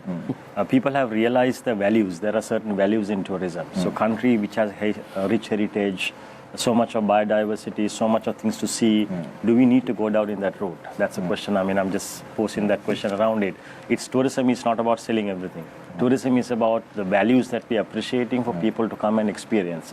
So that we are talking about the modern age traveler, the new traveler. So the new travel is about sustainability. Sustainability is not only the environment, how you manage the entire cultural aspect as well. So I think we have, as a country, we have a lot more to market it.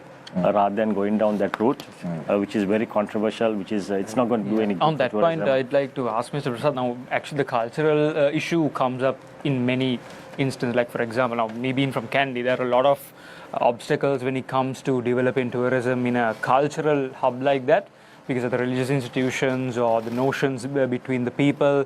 So what is the right way to approach it? Like, do we compromise on one to like bring up the other, or like how do we like balance it out? Actually, we are facing a lot of issues when it comes to clubs being open till 1 o'clock down south. I mean, already there are issues in having shows at Port City. Now that's the latest thing. Now they can't have it after 1 o'clock. So all the city hotels, which is now going to be the trend, where they're prohibiting it having. So nightlife is a key part of it. So Nightlife, and actually, if you really look at it, in Colombo, we don't have a single nightclub. What other nightclubs do we have in Sri Lanka? There is no proper nightclub in Colombo, other than small lounge bars. There is no proper nightclub as such, categorized as a nightclub. There's no nightclub. So that's bad if you look at tourism. So if you really look at down south also, those are pubs, bars, that's played. But they're doing quite well, isn't it? When you look at it's a different kind of a concept that has been built, chill out clubs, which is good. It's very authentic, and which is quite nice to see. But the problem there is now it's a growing issue where they have issues among themselves. So one doesn't like the other having it. So initially it started well. They had Monday for him, not Tuesday for the other guy. So they separated the days. But now when things were going well, again there seems to be having an issue. So SLTDA is currently having quite a lot of issues with the cops. So now we've given them tourist zones and given them permission to have it till 1 o'clock. You all have issues with the cops? Well, cops are having issues with technically they can only have it till 10 o'clock. As per the law, they can only have it till 10 o'clock. So, but they bend the rules once in a way. Bend the rules, but then they'll have to pay. So that's the whole problem. So now we're trying to go to Supreme Court and amend the law. So Dilip, one of the biggest issues with this economic crisis that we see is labor migration. We spoke this quite a bit on Face the Nation a couple of times, but I don't want to keep you away from that topic, because if you look at even your hotel chain, I see a lot of individuals have left the country, and that's a big issue. How do you view this? So this will continue to be a problem even before this happened. There's skilled labor going out to Middle East areas, because Middle East actually currently developing well also, no? Yeah, 15,000 rooms, and also the new destinations are opening and giving visas like countries like New Zealand, Australia, especially for our chefs, etc. Canada. So this will continue to be a problem. One of the solutions that we can work out is employer branding. So we need to ensure that there are enough youth willing to join tourism, which is not the case today. Like, if you get a student, they would like to be accountant, a doctor, or engineer. So employer branding, where tourism is actually, I want to be part of that world largest industry, is something which we can work out. And also the hotel school facility. So the government has one. I think private sector also need to come forward and create those hotel schools, create more people who can actually come to the industry and who can actually be part of it. So that would really help to build the numbers. Minister, do you all have a plan on that? Because I see now next year they have one of a very big massive project that is going to be launched. So attracting good talent is a big problem. One of the things that President intervened and said was, what we right now need is not a diploma or a degree program. What we really right now need is a 6-month quick crash course. Because that's what we realized.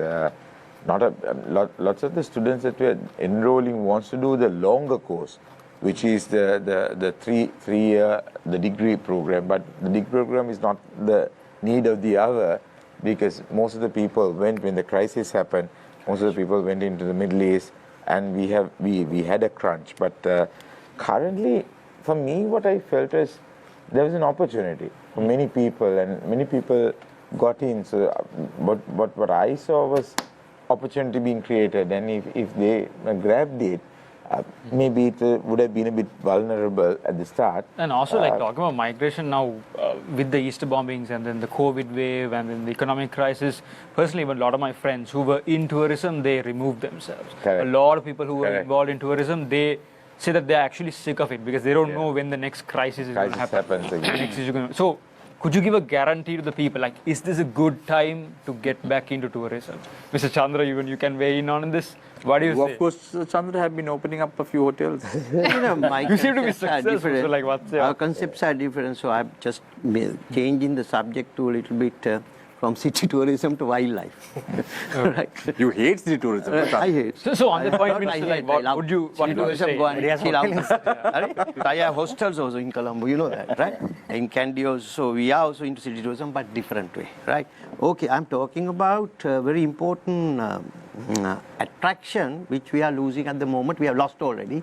Was the elephant gathering, which we got one night more in our cultural triangle area.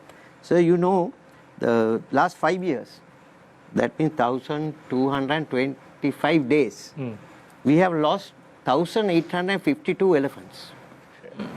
And so these, and humans, maybe human beings, about 620 human beings being killed, right? So this is a very dangerous situation, because elephant is attracting a lot of tourists. It's a symbol of almost Sri Lanka. So wild elephants, I think another. So we had at that time we had about 5,000 elephants. Now with these official figures, so last 5 years, the 2,000 is gone already. Out of 5,000, 3,000 is maybe remaining. That's why there are no gathering. Not because of Moragaskanda, right? Moragaskanda also one of the reasons that whole this thing is elephants have nothing to eat. They are getting into all the villages. And there will be more elephant will be killed because there is no proper EIB done. They are doing huge mega projects. But if we had the old system like tanks, irrigation, cascade system, we wouldn't have this type of problem. But this is because of all mega projects. And also, sir, you are the land minister. I want to tell you also something, because I have been going to Vilpattu for maybe 10 years now, get the land. All the land, I went to Galway, of course I got land. We want to do something in Nakas, in Galaha, not Galbutal area.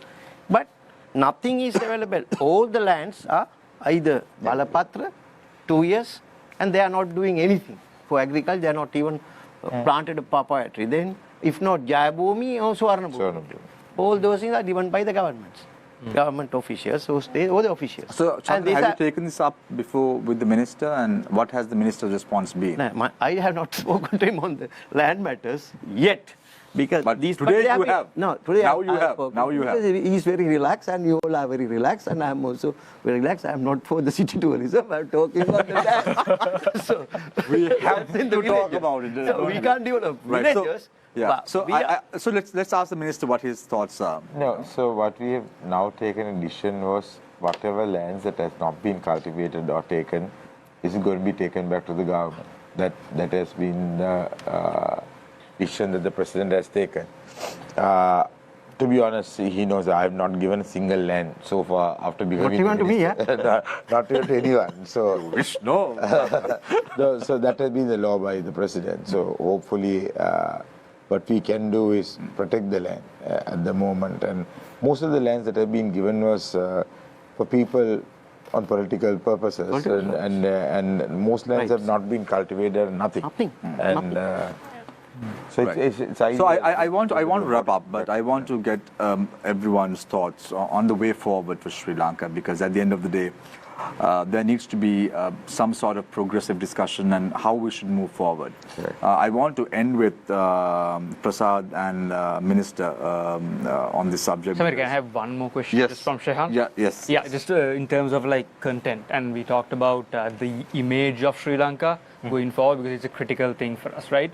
So when you type on YouTube, tourism in Sri Lanka, some of the top videos are people getting robbed by someone on the road or they're being ripped off. So that is a very negative image. So as content creators, like, how do you battle this? Like, how do you organically, create content that actually shows the real Sri Lanka and attract tourists? Yeah, so you need to incentivize positive messaging, right? So it's about that success rate. People see Sri Lanka amongst content creators. This could probably be a big market for us.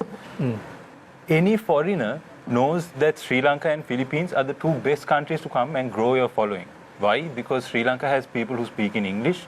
They will share every single piece of content you put. Even if you come with 1,000 followers, you're a foreigner, we will share, right? And you end up with around 25,000, 100,000. Lots of success And that has stories. happened before. That has happened. Much. We know so many of them. But the problem is, the model right now is incentivizing, I gave $500 to this poor man. She didn't want any money. She didn't want any money. He tried to rob me, right? Our people also are going and pushing this content. Now, at the same time, you will find one of our videos where we're promoting the positive aspect, right? But you don't have enough people that are focusing on promoting that positive. So what can we do? Like, should we get more content creators from Sri Lanka to come in? Or? Definitely. This is one thing we... And how do we go? Yeah, so definitely what has to be done is from the tourist board side, the development authority, they need to establish more local creators to set the trends, right? Now, one thing we've learned is when we go and talk about a property, a destination, right? We share a bit more local insight. There'll be 10, 15, 20 foreign YouTubers who come and listen to what we are doing and then reach that out to far more people. But right now, honestly speaking, we are the only people who are doing it in English out of Sri Lanka as independent, right? And we've understood in this conversation that it's obviously very hard to get government and private sector to come together and promote a thing. Right? I think that's... No, but all of them are friends. No, we could all be friends, but at the end of the day, also creators need to be in the conversation. So Shahan, just want to ask Chanel, and then I want to open the floor for the way forward. Chanel, 2019, your first visit was to Thailand, and then you come back to Sri Lanka. Why? Our first visit was in 2017, and I think we initially planned to be international content creators. We wanted to travel the world. And we were like any other Sri Lankan kids, we grew up in the city, but we are Sri Lankan, is what we thought. Until this guy, Canadian guy who in Thailand was just like, so where are you from? I said, I'm from Sri Lanka. And he said, you're from paradise and you're here in Thailand for what? And that really made me understand that I need to first travel and see the country for myself. How can I be traveling the world before I know what my backyard looks like? And that's really what instigated the and journey. the opportunity that came along with it, Yeah, and of course and the timing. Sri Lankans are amazing, they definitely the hospitality.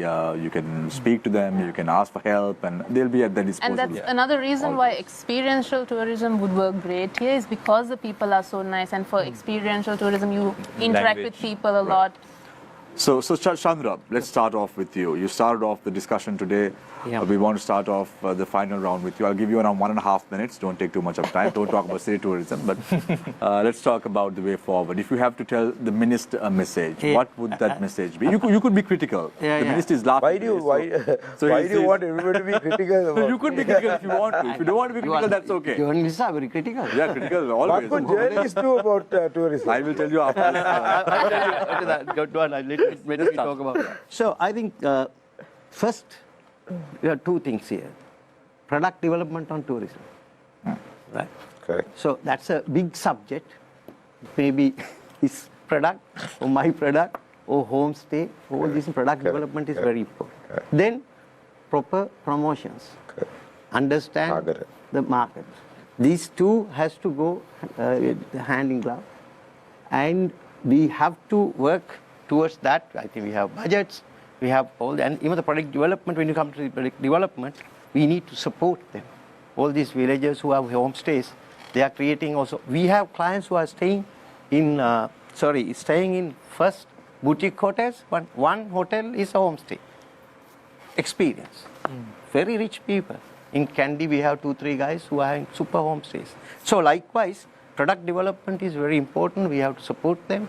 We have to you have been all over the world. Even the Tekade, you can give them some sort of hints. It's a great experience for the tour. Right. So this is very important.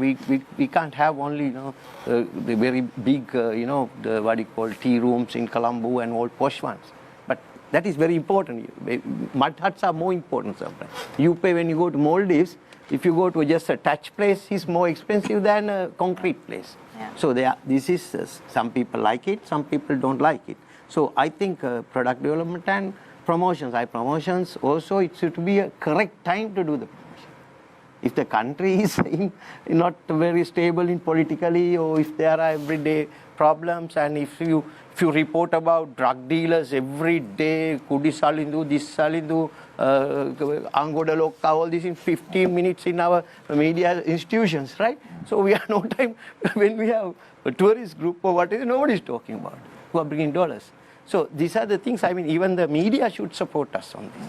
It's very important. That is why we are having a dialogue like this today. When there are issues that is not enough. That is not enough. But no, we'll try our best. Give more airtime for us. Of course, more airtime for us. If you would have noticed, 3 weeks ago we spoke about tourism. We're speaking about tourism again today. We had individuals in the caliber of Dilip Punadania then. We are having him today as well. Because we want to have a dialogue. We want to promote Sri Lanka. And as I said before, we're all ambassadors. I think your company also has invested in hotels. We are using them. Yes, of course. So that is why it's very important to talk about it's very important. So let's now listen to Chanel and Tahir together. What do you think the way forward? If you have to tell the minister a message, what would that message be? I think my message would really be not to the minister, but to our public, our stakeholders. Both of us, our success the last 4 years has been purely catering to the, don't take this the wrong way, but the inefficiency of our government, the lack of the gap created as a result of not having proper marketing on social media, right? There are these opportunities right throughout. And while the government and the private sector, as we can see, there is a lot to discuss, there is a lot to happen. It will most probably take some time, and we don't necessarily know if we will absolutely get it there. But as the people, we have met so many people. There are so many passionate, driven, hardworking people here. They just need to learn and realize that they can do this by themselves. Yes, tourism, the SLTDA, all of them need to be the guiding points to make sure we're going down the right path.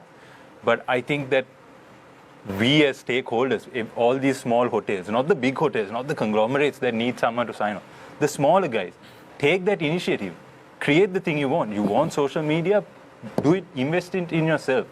There is that opportunity, and I think while we wait on a bigger system to fall in place and support us structurally, the immediate is that we have to take matters into our own hands, and we all have to play our own part in promoting our service or our destination. I think people don't like to accept that there's a certain level of change we as citizens need to take in. It's a very controversial thing, because the moment you say that, everyone likes to point at the inefficiencies of the government, and there are inefficiencies. But how much longer, how many more generations are we going to watch and complain about it before we understand that who selects the government and puts them there? It's us, the people.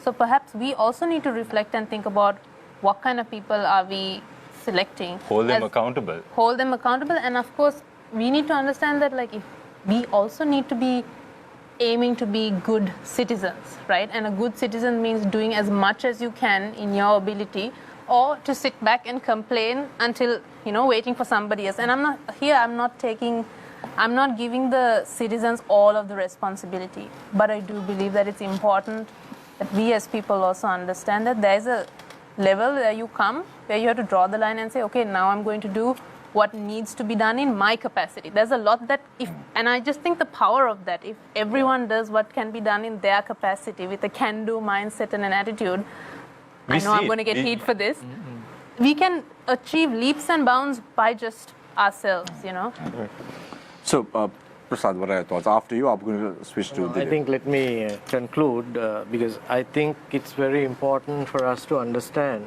the responsibility of each and every citizen of this country.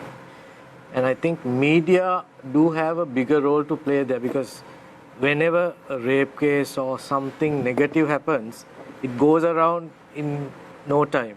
But to date, if you speak to 100 tourists leaving the country, I'm sure 90% of them will talk good of Sri Lanka.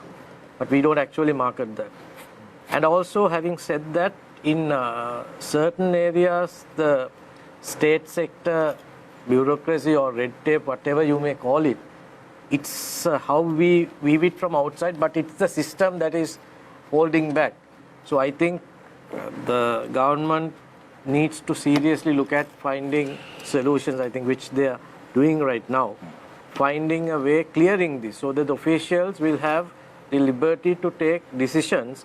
They need to be held responsible and accountable. So I think that's very important. And going forward, the country will have to look at offering the different experiences, not merely accommodation facilities, but more into blending all the resources we have. I mean, this country, we have everything other than snow. You can offer anything. You call it either a walking trail, hiking trail, waterfall experience, wellness tourism, sports tourism. So all these are there, but only thing is we have not converted that into a really international standard product. And also we have so many stories now. If you go to a country like Australia, they will take you and show something and create a beautiful story, but ultimately what you see is nothing with whatever you can see in this country. But we need to work around creating stories linked to all our attractions. So basically it's all about developing the lesser known attractions. I think SLTDA has identified closer to 5,000 lesser known attractions. We don't have to develop all 5,000. If we can concentrate at least on about 50 to 100 in the next couple of years and get wherever assistance is needed, develop them into really world-class experiences, I think we will do very well in tourism, attracting the purpose-driven tourists to this country. Thank you very much, Prasad. Dilip. Yeah, I think I established the gap that we looked at it. So the gap has to be, I think, addressed in two ways. One is having a robust, continuous, and a consistent marketing plan. The marketing plan should have basically your address segmentation, targeting, and positioning, and as well as you should basically look at travel agents, tour operators, consumer, and journalists, all four segments, and also to use media like advertising, PR, digital marketing, international signature events, and so on to be included into that, so that's a consistent plan coming in. It's very important that we have this on a continuous basis year on year, because it will take a little longer time in order to establish an equity, create the brand equity new. It won't happen overnight. It needs to be 2, 3, 4 years campaign that will build. So that's the marketing side of it, and also to move away from the traditional. The statistics shows that we continue to be sea, sand, and sun destination. So in order to move and everything that we mentioned here, it needs to be a clear push to go to that, and the marketing will help us to position Sri Lanka into that, moving away from that traditional sea, sun, and sand image. The second one is basically also to bring new elements like music tourism, wellness market, wedding and conference, MICE segments, also to be promoted, and adventure tourism, we looked at it, and so that it brings a certain diversification on the market segments. That's the marketing side of it. In order to execute this, maybe a robust institutional framework, actually having right people, skilled people to bring them in. A lot of difficulties in attracting right people into the state organizations, especially with the salaries that needs to be paid. Because if you look at any other organizations, they get the best talent from the world and executing certain things. So we know those constraints are there, so that needs to be addressed. The plans have to be executed in that manner. In terms of the product development, again, maybe have a scheme to give them some assistance to new product development or experiential development, so that these people can actually come forward and create those new experiences for tourists to coming in. And also in terms of the new age travel and the sustainability components are very, very critical moving forward. UNWTO has given a framework for that, and we call 6-point framework. They're looking at in any destination development plan, product development plan, to look into public health, social inclusion, and biodiversity conservation, climate action, circular economy, and governance and finance. Why finance is every 10 years you have something in tourism, you need to ensure that consistency is there. So that's a very good, robust framework UNWTO has given in terms of destination planning, product planning framework. So if you have those things in place, I think Sri Lanka is by nature should be able to get that. Thank you very much, Dilip. I now move my attention to the Minister himself, the Minister of Tourism, Harin Fernando. I think Sri Lanka is just a brilliant product. There are things that Sri Lanka will have to do simple for now. As I again said, Emirates and Qatar Airways has just opened up 5 flights a day. That alone is going to bring us a massive amount of passengers into Sri Lanka. So Qatar Airways having 5 flights a day means at least 1,500 passengers coming into the country, 300 passengers coming into the country. From that alone, you'll have at least 60% of the flight being tourists. Will mean at least about my maths. Okay, let me not go there. I'll be criticized for that as well next day. So fair number, at least about 600, 700 tourists will be coming into the country from Qatar Airways alone. So looking at that, I think that's quite positive. And those are airlines which will get us all the European, Russian travel market coming into Sri Lanka, a little bit of high end. So I think that's a start that we need to have for Sri Lanka. Looking at that, I think, again, adding the value additions, adding the adventure, like they said, adding the digital creation, we can start all over again. What Dilip said is the bigger picture. What my job is going to be, the constraints are there, adding the numbers, adding the professionalism, getting the bigger salaried people. That's not there right now. That's stage 2. So all that will fall into place when the country is at the right track. Right now we can't afford it. We are not. We are a country that is restructuring. We are in a process that we can't find the top people. And a politician's job is facilitating. It's not the job. I am not the professional. I am a person who is going to be getting the professional to do the job and facilitating. They are the guys who are going to do the job. So I understand my role is to make sure that I get people to run the show. If he's a professional, they are the professional, get them to do the job. And if I'm going to do the job, I'm going to really mess it up. And that's not a politician's job to do. So I need to make sure I get him as a director who is a professional at SLTD to do a job. And if I think I know the job, I'm going to fail. It's on my job. So I need to make sure that I know all of these people to get the job, and I'm going to make sure that I get you to do the job. Which is your job is to do, communicate, and make sure people know that we are a country who are an island nation who need to treat the tourists very well and get the dollars into the country. So if that happens, Sri Lanka will be an ideal destination. We've learned the hard lesson from Gotabaya Rajapaksa, haven't we? Unfortunately. Well, we made sure that he went home and we got into the country and I became the tourist minister. One more thing I just want to mention that the role of national carriers, Sri Lankan Airlines, who has played in terms of bringing tourism, as well as the moving forward is very, very critical. And they have actually had I think all of us, they have done a tremendous work in the past. Yeah. Harin, you accepted a ministry report for during Gotabaya Rajapaksa's time, if you forgot. Well, we made sure he went home too. But it's important. It's part and parcel of the game. But memory serves us right. You asked Chandra, what journalists do, we have a good memory. You spoke about 300 tourists, 60% out of it is 180, Harin. You said 300 into 5 is 1,500. 1,500 digging matang vidanda. 60%, 900. ඒක මන් දෙකට බැද්දා. අය Emirates. The 3,000. No, but you said you're not good in maths, so I thought I'll help you out there. But very quickly, Harin. Credit pass for maths in all levels. Harin, I need to ask you this question. Why? Because today you are here. I know this is not related to the subject, but it's a political question. I don't want to leave you tonight without asking that political question. Yes. How is the government really doing right now? Because today was a decisive vote against the Public Utilities Commission chairman as well. He was voted out from the chairman. You had to ask me that. No, I have to ask you this. If you don't want to answer, it's No, no, okay. it's okay. You can I'll duck ask. that question, I'll ask. and we can wrap it up from there. Yeah, please. How are you doing politically right now? What do you mean?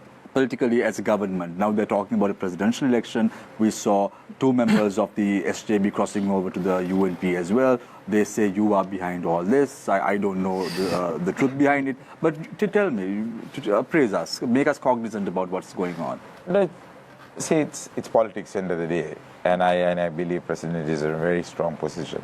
I believe the country needs a presidential election. I don't think local government election is a right way forward. And I believe, as I said, President has some good plans. Again, all in all, I say there was an opportunity if the opposition wanted to take power, they could have taken power. And I was a forefront person who was on the forefront. I wanted change. It didn't happen. So President is actually doing a good job. And I believe right now it's not about politics, it's about stabilization. Removing Janaka Ratnayake as a Public Utilities Commission chairman? See, at that particular moment, I think he was doing politics. He's also talking about politics. So it's a decision that President and the minister had to take, and I think they did that. So it's a government decision. I think he had to abide by that. So I believe they did the right thing. He had to be, he had to be removed through a parliament. Is there a cabinet reshuffle? Because you said Vadivel Suresh is going to be made. It's not going to be a cabinet reshuffle, but there may be some ministerial portfolios. But any date? Maybe in a couple of months, a couple of weeks. Presidential election when? In about 13 months, 14 months. Next year? Next year.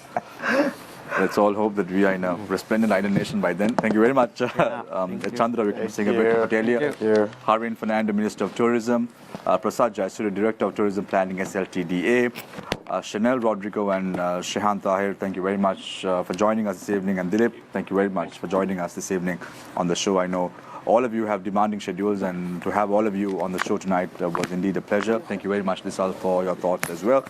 I leave you tonight with a quote, as I always do. The journey is the destination. We are all ambassadors of tourism.